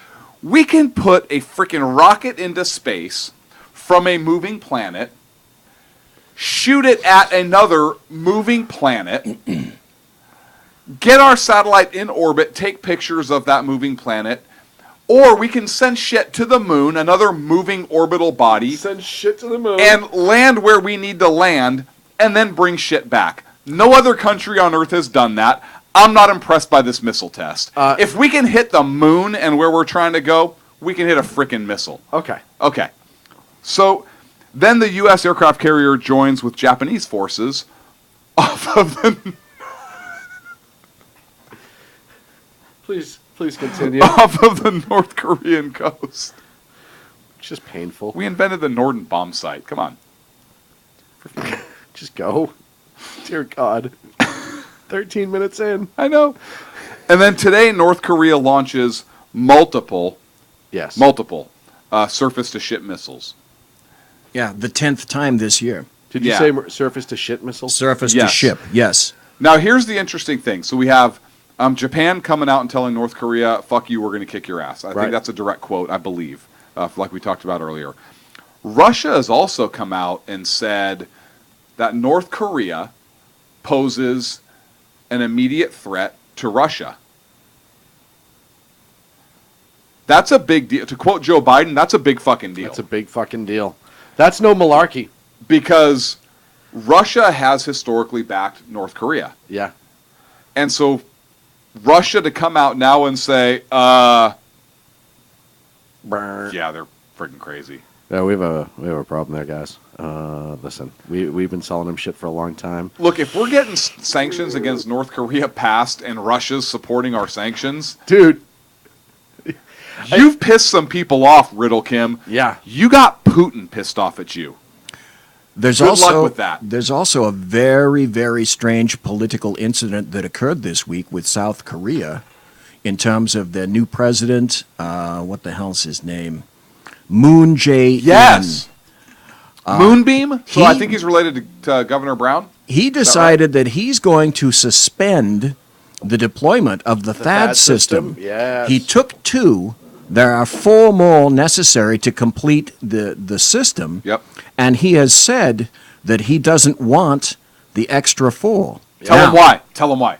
Tell him why. This is great. Tell him why. In what apparently is a concession to China. Yeah, but you know what he said? He goes, he thinks the military is trying to get around the environmental study. So that's what this tard said. And we all know that's just bullshit. When did Obama run for president of South Korea? And change his name. But still, you have to admit, of all the crazy-ass things to come out at this time, yeah, why this, why now, with him? Right. It's as if he's saying, Well, this is how I'd interpret it if I was living in South Korea. You're no longer interested in protecting me. Well, here's what Moonbeam, South Korea Moonbeam, said. He said that he believed that the country's defense ministry might be attempting to avoid an environmental inspection. He was not briefed on the arrival of the 4 new launchers, and he ordered an investigation. All of this while North Korea is launching shit. Now, in this New York Times article that I'm looking at, it says the missile defense system is contentious in South Korea and has drawn sharp criticism from China, which sees the system's radar as a threat. Beijing has taken retaliatory economic measures against Seoul, including curtailing the flow of Chinese tourists and punishing South Korean companies in China. So is that true? Or is it the macroeconomic reason that Clint mentions over here? Look, I'm telling you, the Fox article I'm reading right here talks about the statement that was released from the president's office, right. and that's so there may be a economic reason as well. Maybe this Moonbeam is in bed with China because our Moonbeam visited China, if you recall. Right. And now we're trying to engage in a specific environmental pact with China. Yeah. So look, it's possible that there's an economic tie to it, but the fact of the matter is, this jackass, I'm going to talk just as much shit now, I think, about South Korea as I'm going to about you know North what? I Korea. want to look at, though, how he came into power. Because of that voted. corruption scandal with the prior female president. Yes. So there was a corruption scandal. South Korean politics have gotten really dirty over the last 5-6 years. Yep. And I don't know if that's directly correlated to what's going on with the North being out of this control. Is a trend. This is a trend we're seeing with world leaders all across the globe who are putting other interests ahead of the interests of the security and defense of their own people. Yep. Where the fuck is that coming from? All the leftist progressives. Well, here's an interesting thing. Adam Smith, who's a representative, he's the leading Democrat. I think actually he's the top Democrat on the Armed Services Committee. He came out and said that this South Korean decision, quote, is a blow to our national security interests. Yes. So you have Democrats basically saying, hey, South Korea, you're messed up on this one. Well, and let's remember, too, I can't imagine that their environmental declaration can outdo the declaration of war that's still in effect. We're still in a state of war. We're still in a state of war with them. And so is in South Korea. You know what's kind of interesting? That means the president doesn't really have to get congressional approval to do anything with North Korea. That's something that was discussed earlier this week with a friend of mine. On the other hand, another question, because Yes, it sir. just begs a series of questions. Now, if South Korea is no longer interested in defending itself, where are our interests in defending South Korea? Well, we have interest in Japan. Yeah. Because South Korea would pay, and yes, Japan would pay a terrible price. Well, and here's the other thing with South Korea too. Why it's so important is look at the threat now. So 10 years ago, I think that argument would be easier made, right? Where it's like, hey, why are we even here? Why are we spending all this money? Like, I get Japan, but yeah, we kind of have the technology. We could launch our initial strike for the Asian region from Japan if need be. Now, with North Korea being how it is, it's vital that we're in South Korea. I also wanted to bring up the point, too, about the South Korean president. At what point does he maybe say, hey, you know what, we don't need you guys here anymore? I mean, you look at what he just did, right? He just risked... That's in a nutshell saying that. Right? He just risked the national security of his people over a fucking bullshit environmental study. Any leader that does that has an agenda or is a complete retard. Well, all this. Yeah, or is a retard with an agenda. Right. But okay, here's your agenda, because who has been shot at and sniped at recently for going behind channels to get things done? You always go behind channels to get things done. Did it in World War II, did it in Korea, etc., etc. Who's to say that somebody isn't doing this to North Korea, in South Korea, back channels to say, North Korea, when you send missiles, keep them going south past us to Japan? Well, and the other side of it, too, is if we pulled out right now of South Korea and we fell back, say, to Japan, say we put everyone in South Korea over to Japan and said, fine, It's yours. You want it. Bye, Felicia. Bye, Felicia. I mean, within days. Yeah. Within days. Yeah. Because the North will look at that as a weakness. You could say kumbaya all you want. And the strength is already on the border. North Korean strength is right there. It's immediate. Yep. Oh, yeah. If we left, South Korea would be invaded. No doubt. There'd be no doubt. Right. South Korea would be invaded. But that's what this guy is pushing towards. And here's the other thing. As the host nation, not only are they putting their own people at risk, but they're putting our people at risk. Because not only do we have our military personnel there, we have a lot of federal employees that are in South Korea because of the North Korean conflict, right? You have ambassadors, you have all these other, and our military personnel there as well. You're putting them as risk as the host nation. Because of the declaration of war and our involvement in North Korea, could our country legitimately say, no, we need to move these in for the defense of our people? And force it and say, hey, you don't want it, then you don't want us and we're gone. It's up to you. You don't want this because of it. You're afraid it's going to hurt the knick-knack, paddywhack, frog, whatever. That's fine.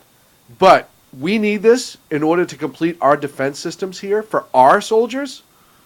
So if you don't want it here and you're refusing to allow us to bring it in as the host nation, it's all well and good. We're too much of a risk. We're out. You know what happened? One American general down there, that conversation would happen, and they'd say, no, you need to get out then, and he would launch Operation Leroy Jenkins. Leroy Jenkins! And he would run north of the border, and it would be all bad. I love Leroy. Still, that's what, 10 years old now? Yes. I still love Leroy But Jenkins. it painted a picture in this case, didn't you? Amazing picture. You don't want my, I can't defend my troops here? Fuck it, I guess we're going in now. General Jenkins, where are you going? All right, guys, let's do this. Leroy Jenkins! Throughout all that, think about, now you're Japan. Come on, BZ, take a minute and laugh, because that was fucking hilarious. He didn't get the reference. I have no damn idea. Are you kidding me right now? I admit it. Are you kidding me right now? I knew where we were completely admit it. As soon as we went back to a logical conversation, I knew that he had no idea. Oh my gosh! Next break, I'm going to show you this. We'll show you Leroy, and then you're going to laugh, and then like none of our audience will get to see it. Go ahead. But imagine being Japan now with all of this going on, right? And the rampant confusion in Japan. Oh. You know, up until a lot of this stuff started cooking off with North Korea, Japan was on the cusp of saying, you know what? U.S., you can get the fuck out of Kadena. Yes. They were not that far away. They were starting to push us out. Yes. Absolutely was. And now Japan is going, oh, tell you what, don't go fucking nowhere now. Hey, you guys want to land some B-52s here? That's cool with us. Yeah. Absolutely fabulous. Whatever you want to put in, that's cool. But on the other hand, now that they see that what South Korea has done to us, and I don't think Japan has THAAD yet. I'm not sure. But an if-then equation, if they get taken out of South Korea, then they should be put in Japan. I guarantee you if that happens, Japan will go, hey, don't send all that money, send it at home. Yeah. Just ship it over the water right over here. Actually, we'll pay for it. We'll pay for shipping. You guys want boats? Yeah. We'll give you a boat. We got boats. We're cool. Because administratively, politically, now... I think we owe you some boats from when we bombed your shit in Pearl Harbor. I knew that was coming. If you're the Japanese PM, now aren't you thinking to yourself, the landscape has changed? Yes, tremendously. In one day, the landscape has changed. Right. And we are under threat even more so in the scope of one day than we were last week. Well, and you coupled with these new tests. Despite these weren't tests today. They straight up launched surface-to-ship missiles. Yeah. And whose, but that's a statement. Whose ships are nearby? Ours. Yes. Very much so. That is a statement. I would say that they were fired upon. How can you prove they weren't? And that their tracking system was just horrible. Yeah. Right? That's the time to immediately launch an airstrike from both aircraft carriers in that area. And then after Little Kim shat himself, much like Gaddafi did. Kim Un is in a much different position than Gaddafi. You don't think he would? Okay. No, so I don't. If you don't think I don't think that's going to shake him. I don't think that's going to rattle him. I think he believes all the bullshit he was raised to believe. Yes, but here's the thing. He believes his press. Granddaddy, great-granddaddy, daddy never had the U.S. drop some serious shit on his city. Well, no, but because they believe they're invincible. And if shit gets blown up in his city, people would look at that and say, but there's you didn't say this was possible. There's a larger geopolitical concern now with North Korea than there was, say, with Gaddafi in Egypt. Right. China, Russia. Yep. Russia thinks they're a threat now also. Geopolitical considerations. China does too.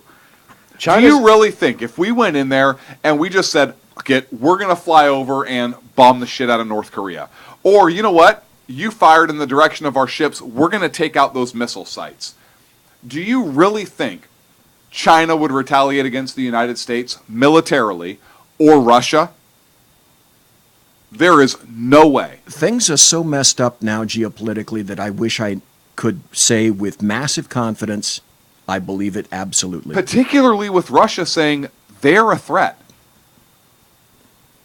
You think if Russia and the United States stood together and said, "Hey, they're a threat," U.S. took action, and Putin was like, "Meh." You really think China would? And Putin said, "Hey, China, you're not going to do anything." If you're going to take it, are you going to take it further and say then, would China and Russia sit back and just let the U.S. do their job? I think they would. I think so too. I absolutely think they would. Not only that, I think it's possible if this little jackass keeps pressing it. I think it's possible that Russia would be an ally. Much like World War II, where we really didn't want to do it. The enemy of the enemy is my friend. I really think Russia potentially could be an ally. Here's what I think that needs to be done. And that's changed recently. And yes, this is because just a guess. didn't you and I both agree not long ago that if North Korea does get involved with that and China became involved, that Russia would stand back, wash their hands completely of it and say, well, that's kind of interesting to watch, but we're not involved. Yes. Now I think that's changed. But now I think that's changed. Here's what I think that we honestly should do, and we could do it very easily. You take out air defenses. Mm-hmm. Just take them out, and you fly one B-52 escorted by about 30 F-22 Raptors, or as many as we can get up there, right over Pyongyang at like 800 feet. And that's all you need to do. You don't even have to drop a bomb on the city itself. Just take out the air defenses. I'd drop a bouncy ball with a smiley face. No. Even better, a bunch of super balls. Remember, you know the ones that just bounce everywhere? Oh my God, I remember Super Balls. Holy crap. Just drop, right? Can you even buy Super Balls? Yes, you can. Yes, you can. Oh, we can have some manufactured. Oh, yeah. You can load the entire B-52 up with them, and at like 800 feet, just drop those sons of bitches. And just go everywhere. Everywhere. But that's a message, right? We didn't hurt you. We gave the kids something to play with, but we could have very easily. The corollary to that is I'd replace all the F-22 pieces of shit with actual F-16s true jets. Whichever. You know what I'd do? You know what? We could put them all in there. Here's what I would do. I'll put in a couple F-4s in just for fun. Sean, you know what I'd do? Now, I do like that. I'd sail the USS Constitution over. I know. This is my thing. It's my thing. Before you die, you're going to ensure the USS Constitution ends up in battle again. I am. At least one more time. Fire one frickin' cannonball. One more time. Just one. Have you ever been? Did you ever go see it? Oh yeah. No. So this is actually a true story, and I've actually told Sean this. I don't know if you remember. This is actually a true story. I am waiting. Seconds. I am doing my best to wait to go to Boston until I can go back with Sean. Yeah. That would be an assload of fun. That is 100%. That would be a lot of dangerous. And I'll tell you what, if you went, I'd want to go too. Yeah. This 100%. I'm waiting to go to Boston. I'd want to go drink a Guinness on your dad's grave. Oh yeah, me too. Yeah. I mean, I do it every time I go back. I know. But yeah, I'd do it again. But I want to do it with you. So I do. I want that. Sean. I want Sean to. I want to experience Boston with the Bostonian. With Here's the problem: you'll spend 7 days in a pub going, "We couldn't have done this back in California." Be like, "Oh, this is history, baby. Keep drinking." I don't care. Hey, are we in which tavern is this? It doesn't matter. Is this the one that the Tea Party started at? Hey, is this the one I vomited in last night? Yes, it is. Keep drinking. Perfect. Folks, we're up against a break. When we come back, oh, look at BZ's segment again. Well, no, BZ's going to watch Leroy Jenkins. Yes, you're going to show BZ Leroy Jenkins at the break. We're going to get his response. BZ's also going to catch up on chat room during the break, see if we have any good comments coming out of there. After Jersey Joe left, it about died. Oh, pick it back up right here on the Sackheads Radio Show live on the SHR Media Network. Leroy Jenkins. Conservative media done right. You're listening to the SHR Media Network. Hey, it's Sean from the Sackheads Radio Show, also one of the owners here at the SHR Media Network. Are you opinionated? Have you ever wanted to do your own show? Have you ever heard somebody like the Sackheads and go, yeah, I could probably do that better? Well, now's your chance. Send me a 5-minute clip at sackheadsradio@gmail.com, and maybe you can be part of the SHR broadcasting team. sackheadsradio@gmail.com. Times are dark. The people are misled by corrupt politicians, lied to by establishment media, and deceived by the false messages of Islam. A nation looking for direction needs a guide. It needs a man with a cane. I'm Dave Milner. Join me on Spreaker, SHR Media, Pundit Press Radio, and YouTube through the SHR Media page for a different kind of commentary on the unpleasant blind guy. Because the truth is not always pleasant. Hey, this is Mim from Freedom Fest, the world's largest gathering of free minds. Join your friends from SHR Media at the beautiful Paris Resort in Las Vegas, Nevada, July 19th through the 22nd for 3 amazing days of liberty-oriented discussion, investment advice, and the Anthem Film Festival. It's our big 10th anniversary, featuring keynote speaker William Shatner and Freedom Fest favorites, including Steve Forbes, Jim Rogers, Lee Edwards, David Boaz, Doug Casey, Dinesh D'Souza, John Stossel, Lisa Kennedy, Grover Norquist, Peter Schiff, and many more. Don't miss out. Register at freedomfest.com for $100 off the regular registration rate when you use the all-caps code SHR Media. Featuring right thinking from a left brain and doing the job the American maggots won't. BZ is fundamentally changing America one diaper at a time. Just when safety pin manufacturers are running out of metal for the diapers of the leftists, where the speech is free, but the drinks are not.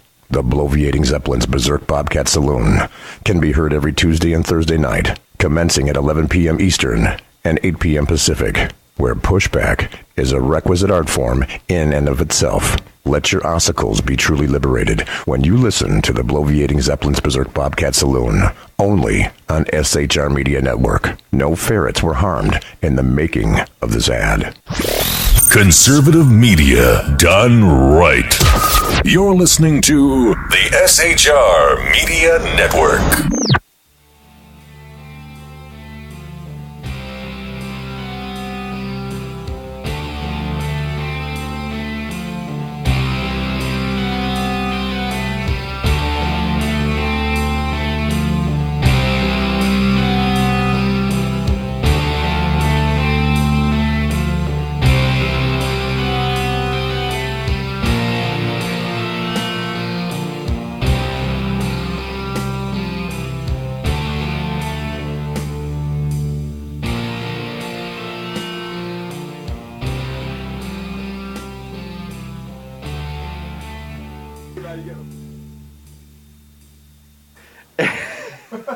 Welcome back to the Sackheads Radio Damn Show. it, Leroy. Damn it, Leroy. See, now you get it.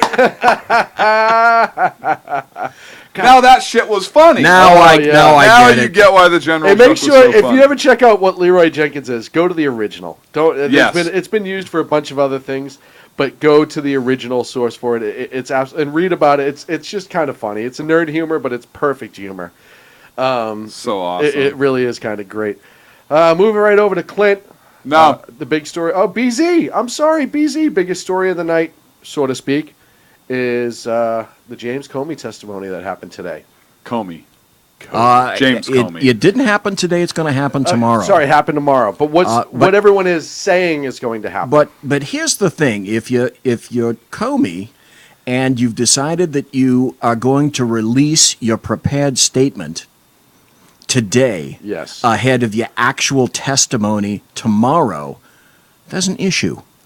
Because you're not answering the questions you're being asked. And the issue is you realize That's a big hand. Oh. That's like a foam finger. There's a foam finger for you. And you realize that as, the current phrase goes now, Comey's testimony tomorrow is going to be a big nothing burger. Yes, huge nothing burger. And so the questions that people should be asking is, all right, where are your notes?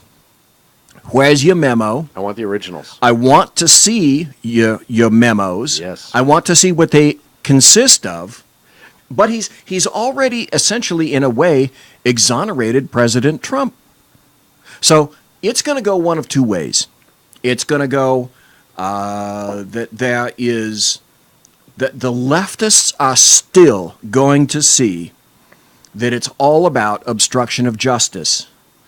Well, let's look. What is literally and by the way, most everyone that knows anything is saying no. It has nothing to do with obstruction of justice. So I went to the Legal Information Institute. Obstruction of justice is defined in the Omnibus Clause of 18 U.S.C. 1503. Now, stop. This is important because the definition of obstruction of justice in the federal system is different than various state systems. So because we're talking federal, that's the statute that I'm quoting.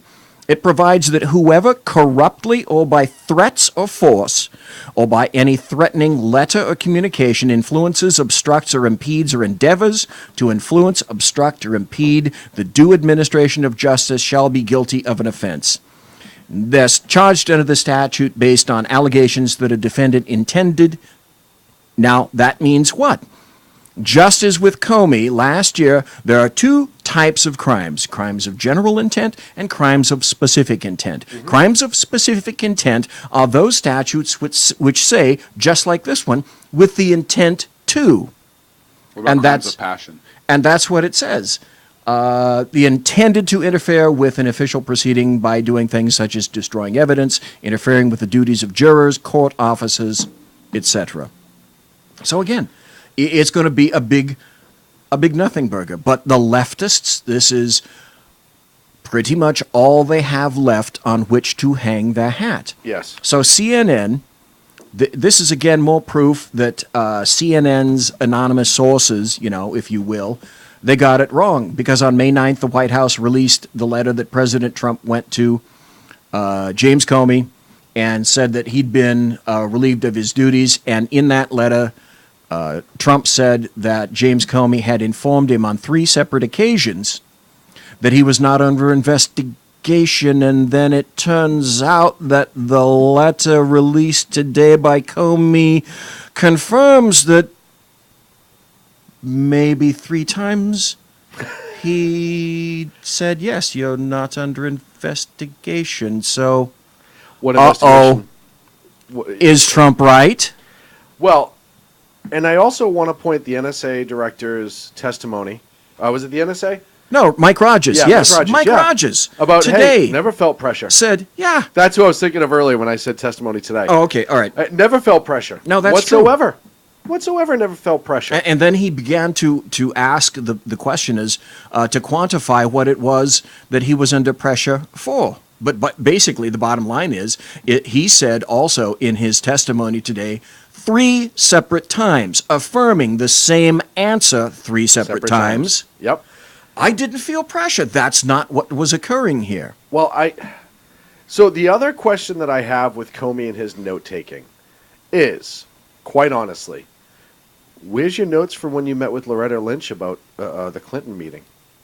Bill Clinton on the tarmac. Yeah, that's not going to happen. That's not forthcoming. If you took notes when were these notes written? Right. How do we know when they were really written? Right.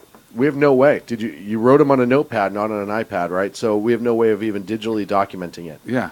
And that's not to give the left any sort of ammunition to question it. But if every meeting you had with a major politician about an incident, and you took these very specific notes, where's the rest of them? Where's the rest of them? That's my question. And I know they're not going to show up, and I know what the answer is. He pushed the whole that Trump was asking for loyalty, and I don't think that that's an obscene thing. I think that's him saying, hey, can you make sure you work with the administration and not against it? He said honest loyalty. Yes. Honesty, loyalty. Yeah. And Is that I would think every administration would want that. And from their right, and I think appointees, that's right? I very much think that's their way of saying, hey, just make sure you're doing the right thing. Make sure that you're doing it for the right reasons, and make sure that you are being honest about what's going on. I think really that was his chance to Comey to turn things around in his career and maybe become a more effective leader. Like, hey, we're giving you opportunity right now as we speak. You could sit and be the FBI director, and you have a chance to change some things around, and we'll be behind you as long as you're honest and loyal. And when he didn't do that, he lost the job. He laid out, as a boss often does, he laid out the expectations of an employee.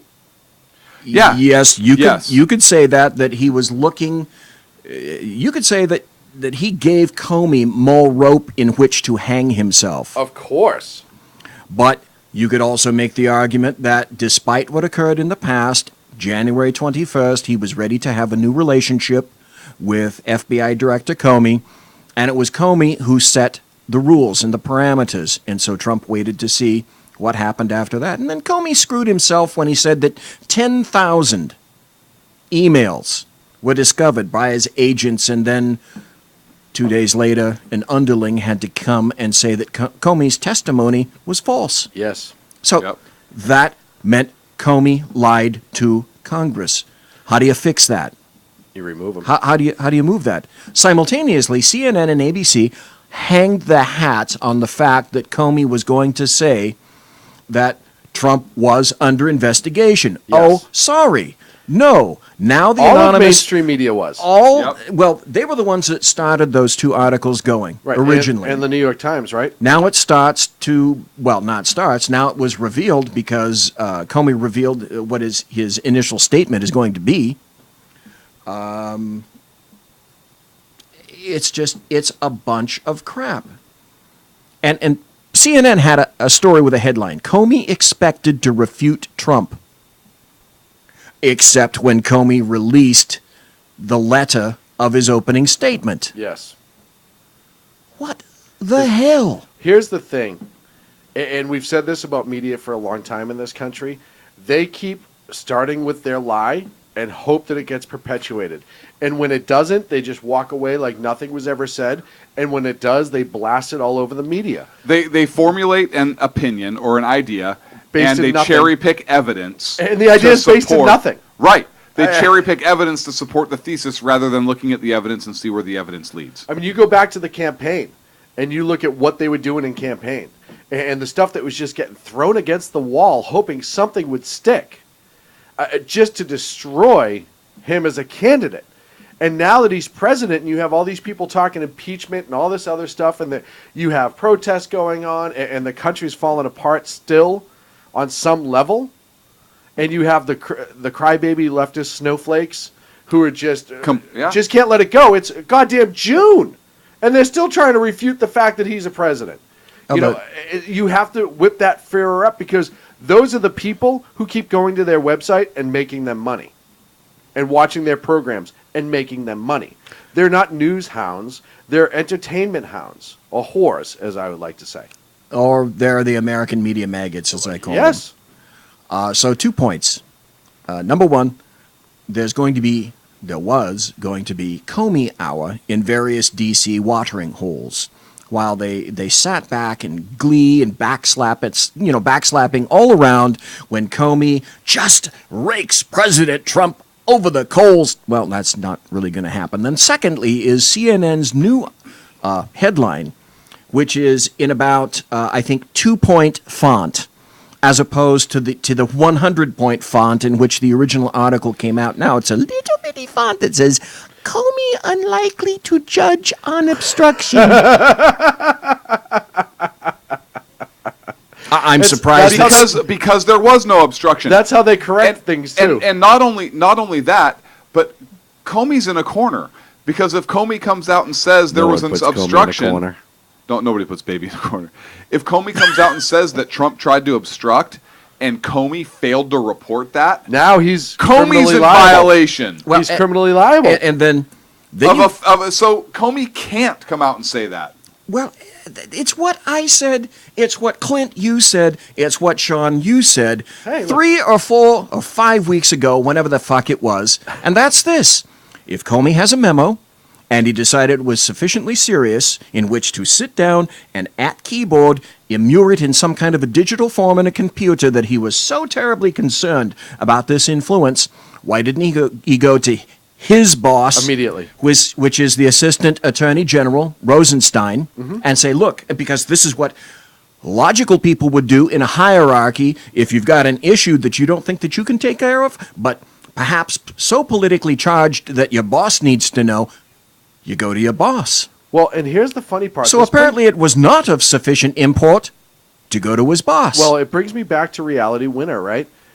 The same thing, where you had this information that was absolutely important and needed to get out, and you had chains and procedures to do it, and instead it was leaked to the news media. So at the end of the day, it wasn't classified information, but it's yet another Obama-era hire that openly leaks to the media without following chains of command, right? I mean, this information was not released through Rosenstein and the Department of Justice. It had ABC and NBC and all the other. Oh, Comey's got this memo that's going to, cause Trump to get impeachment. All this other bullshit, but it goes to that leftist idea of, well, I'm going to do it my way and not follow procedures because I deem this to be more important, that I'm going to circumvent the law and procedures. And here's why Sessions needs to strike like an eastern diamondback rattlesnake. Take that 25-year-old little she's highly intelligent, highly educated, but has learned almost nothing. Take that 25-year-old little twat and make an example of her. Throw her into federal prison and let her do hard time. Once that occurs, then go back and, in like a tick, pull out all the other leakers and make sure that they do hard time in the federal system. Yeah, and not become a... They also need to be made Chelsea examples Manning. of. Whether she's young or old, or she's innocent, or she loves her mommy or not, I couldn't give a fuck less. Yeah. She needs to be made an example of. Well, and if she's the first one that got caught, oh fucking well. Right. There are consequences You have to to start a what precedence. you do. Well, and you go back to Bradley Manning, right? Yeah, it's okay. It's okay for some tranny to leak this crap And then get free sex released. change, All right, yeah, hey, you right. don't have to do your time, no problem. Right. And besides, we'll give you tits and a cunt on top of that, no problem. But look at who did that release. Look at who let him go. The same president who was in charge with Comey, and who people like this Reality Winner puts on this pedestal, right? The ideology is put on the pedestal. And you see it time and time again. And thought that this landmine winner was just a super idea. Yep. What a wonderful idea. Absolutely. And it's going to create problems. Look, in reality, after tomorrow, this shouldn't even be discussed anymore. This should just die. But it will be, and go because away. both sides are going to find evidence to bolster their position. Right. Well, they're going to create evidence. Politically, politically, that's not going to change. The leftists will still say... The Trump side is going to say, look, he wasn't under investigation. it proves We've been telling you nothing. this all along. And the other side is leftists- going to say, well, he was asking for loyalty. Leftists are going to say this is an obstruction charge and he needs to be impeached. But truly, that's not even the issue tomorrow. What's the bigger issue tomorrow? Is that none of these statements are going to be actual In statements? Europe, there's an election in the UK yeah. to decide whether or not they're going to go with Marine Le Pen under the guise of Theresa May, and she's no Marine Le Pen by any stretch of the imagination, or whether they're going to go with Jeremy Corbyn, who is Emmanuel Macron. And so France has already decided which way it's going to go. It's going to lean hard left. Yep. And so that then will determine tomorrow what direction are the Britons going to go. Well, I'll tell you right now, a month ago it may have been more up in the air, but I think you're going to see a lot of people go right in Britain. I think after, listen. Here's what had Clint Brexit. said earlier is going to cork off. Because the leftists in the EU and the leftists in the United States are leaving no other option. Right. Right. There's almost nothing left on the table. There's very little left on the table. And in fact, I can make an excellent argument that the UK is in greater threat than France at this time. Because there's been a massive migration of what are called Salafists from France and other nations over to the UK for a number of reasons. Number one, they don't check backgrounds and they don't check visas in the UK. They invite these people over into various neighborhoods that are becoming flooded with Salafists, which are the most stringent adherers to the various precepts of Islam. We have a caller who wants to weigh in on this conversation. Oh, yeah, so they And our caller, here, I'm going to put him on camera for everybody to see. Where'd he go? Oh! Where'd he go? Oh, he doesn't want to... What happened? He wanted to weigh in on this whole discussion. That was brutal. Man, that was brutal. That was brutal. You're a monster. What? I think we can all agree from now on that I'm a monster. That you're a monster. Come on. We should just a little bit of. Here's the best part. Here's the best part. Whoever that wasn't even on camera at the time because your camera wasn't up, and they still jumped right the hell off. It was awesome. Well, listen, when somebody is weighing in on the show, and they said, "Oh, I would love to weigh in on that," and I say, "Call me. Call in." Yeah. And they say, "You won't put me on the show." What am I supposed to do? Is it ABH? No. ACH? Oh. No. Yeah, he says he was laughing too hard to talk. Okay. Well, you know what? Missed opportunity. Next time, bone up and let's go. Yeah. Is that similar to Bon Appetit? Somewhat. Okay. Somewhat. Hey, look. In the U.S., not much going to happen tomorrow. It's been pre-decided. Right. What's going to happen? Every answer's there. And you look at Europe, and I caution people. I said this earlier, that we're not far behind Europe. And you look at the ideology now. If Britain goes hard left tomorrow, it really sums up that no matter what is done to them, the ideology will outweigh personal security. Because here's what's also going to happen: if they decide under Jeremy Corbyn that they're going to go hard left, then there's going to be an even greater push to repeal Brexit. Yes. And if they repeal Brexit, then Europe and Brussels and all the leftists are going to throw up their arms and say, "See, we told you we were right. We told you. We owned it." It's going to be interesting. I think tomorrow is a very significant vote for the rest of the world, really. Or is it too late? I don't think it's too late. Is it too soon? Well, and here's the thing. Up until a month ago, I may have been much more concerned about which way it's going to go. The one thing that the British people, by and large, is once they get attacked, things change. This isn't the first time they've been attacked. Yeah, but the blast... They've been attacked 3 times in 3 months. Yes. The blast at that concert were young and innocent kids. Mm-hmm. It wasn't... we've talked about how that changes the mentality of a country, right? That was specific targeting. Shock the conscience. We talk about that. And we talk about it with why it hasn't really been done in this country, knock on wood, is because they know they would wake the bear. The bear would wake up and say, "You know what, tough shit. I don't care about your ideology. I don't care about your feelings, your emotions, blah, blah, blah. You attacked kids. Now it's game on. We're all on the same page for the most part." I think you'd get 75% of the country that way, right? I think even those who are, and we saw it with Brexit, how many people in the polls that would be released in Brexit? I think you would. Oh, they're going to go, you know, we're going to stay in Brexit. And then all of a sudden the vote happened and no, it wasn't as close as anyone thought and Brexit still passed. I think you're going to see that tomorrow with the British election. The left, oh no, they're going to go left, and then all of a sudden people are going to get in that voting booth, much like Trump here.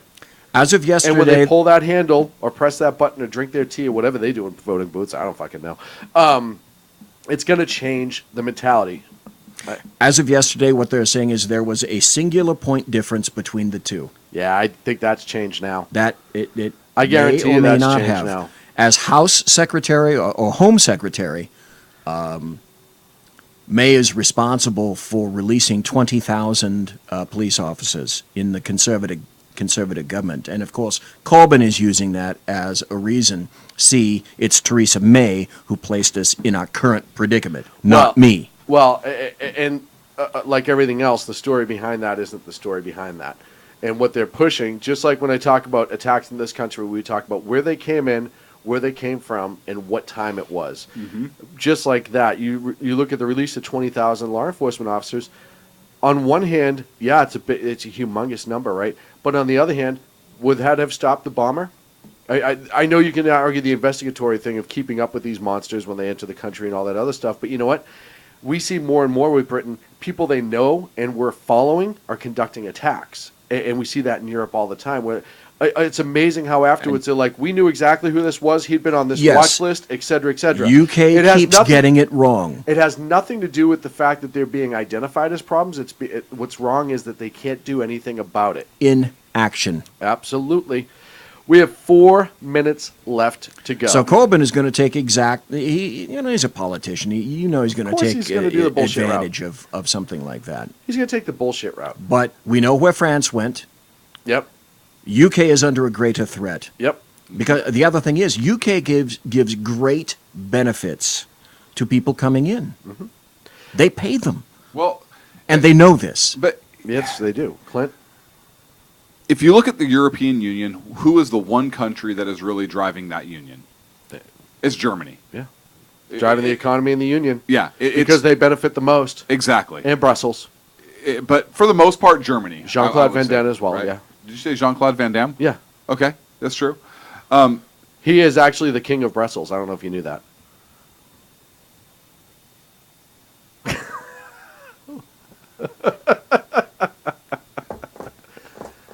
Brussels sprouts? Brussels. He's the muscles from Brussels. You didn't know that? It's true. You're killing me, Smalls. Thank you. True. Thank you, BZ. Yeah. You know, it's nice to get a little backup on the show. I got you. It's nice. Forgot I know where I was going with that. Solid, baby. Oh. I got you, baby. Yeah, France woke up. Is England going to wake up? Well, France didn't wake up. Well, France woke up for like an hour. They woke up for like an hour and a half. And they said, fuck it, I'm going to sleep. I go to have my cigarette, and I'm going to roll over and smell bad. But they did wake up for a minute. For a minute.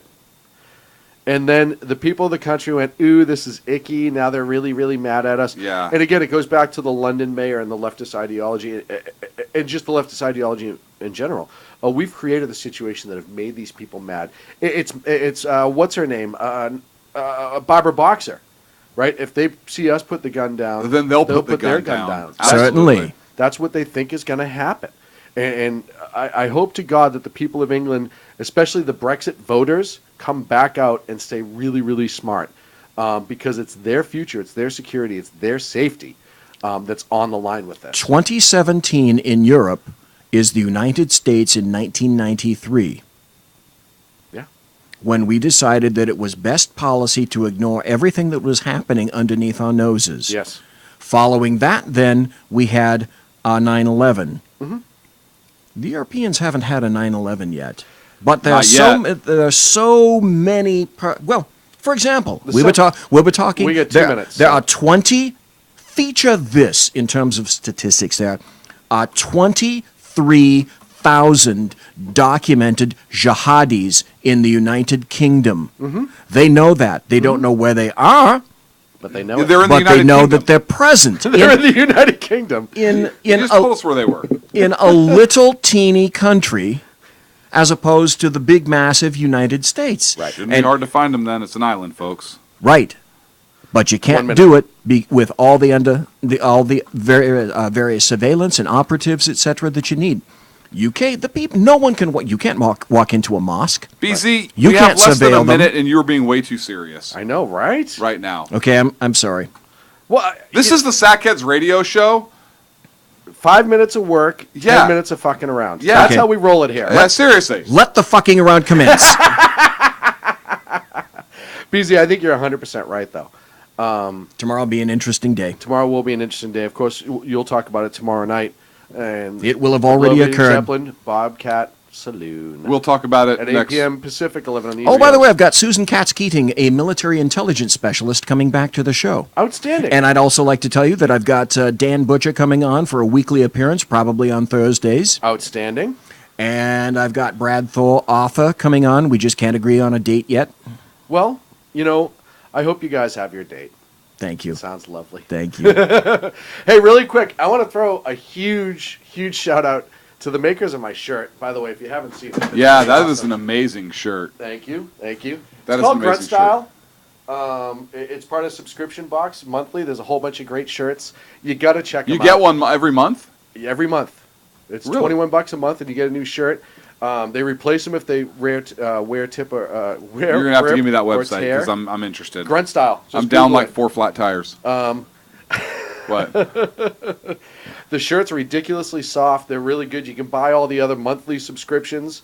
And $24 a month. I think it's 21. So what you're saying is they don't scratch your nipples. They do not. Do they scratch your do nipples. sweatshirts and stuff too? Just T-shirts right now. They have a whole bunch of swag on their website, but the subscription box is their T-shirts. And I'm waiting. They're awesome. I got another one last month that was really cool. I'm gonna have to check that out. It's the black Injustice thin blue line shirt. So I want to check get a them out. shout out to Tony Stark and for my shirt, the Avengers. So I'd like thank to you, give a shout out guys. to Jersey Joe. I'm wearing Jersey Joe's. Is that Jersey Joe's? I'm wearing Jersey Joe's thin blue line bracelet. Outstanding. And you can go purchase these at Riva. Riva Riva.1, I River think. One. Yep. And he has them. These are about $12, and each one that gets into your mailbox, he does them himself. Yes, he does. So handcrafted. this was done by Jersey Joe. And we love him for it. Of course, Jersey Joe, big part of the SHR lineup, which changes huge July 2nd. Why? What happened? Oh, we're going to be... It's we're a gonna change. be- It's a we're gonna game be changer. What updating. happened? We'll talk about it next week. Everything. That's it, folks, that's it for the Sackheads That's Radio a teaser, Show. folks. That's a teaser. That's it for the Sackheads Radio Oh, Show you live and the tease. SHR Media Network. We'll be back next Wednesday at 8 Pacific, 11 on the East I Coast. missed you guys. We missed you, We too. missed you. Have a great rest of your week. The best late-night conservative talk show in America, Sackheads Radio. And listen, there are no people better on the air to give you the best in conservative talk than Sackhead Sean and Sackhead Clint. And we're working on the immigration papers for a certain other guy who happens to work here, too. For those who are tuning in around the world to the best in late-night conservative talk, Sackheads Radio. Sack News. Sack News. Radio. Sack News.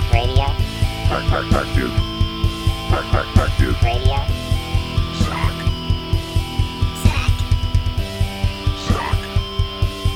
Radio. The best late-night conservative talk show in America. In America. In America. Into the silo. And in this web was a large, I'm pretty sure it was the biggest spider I've ever seen.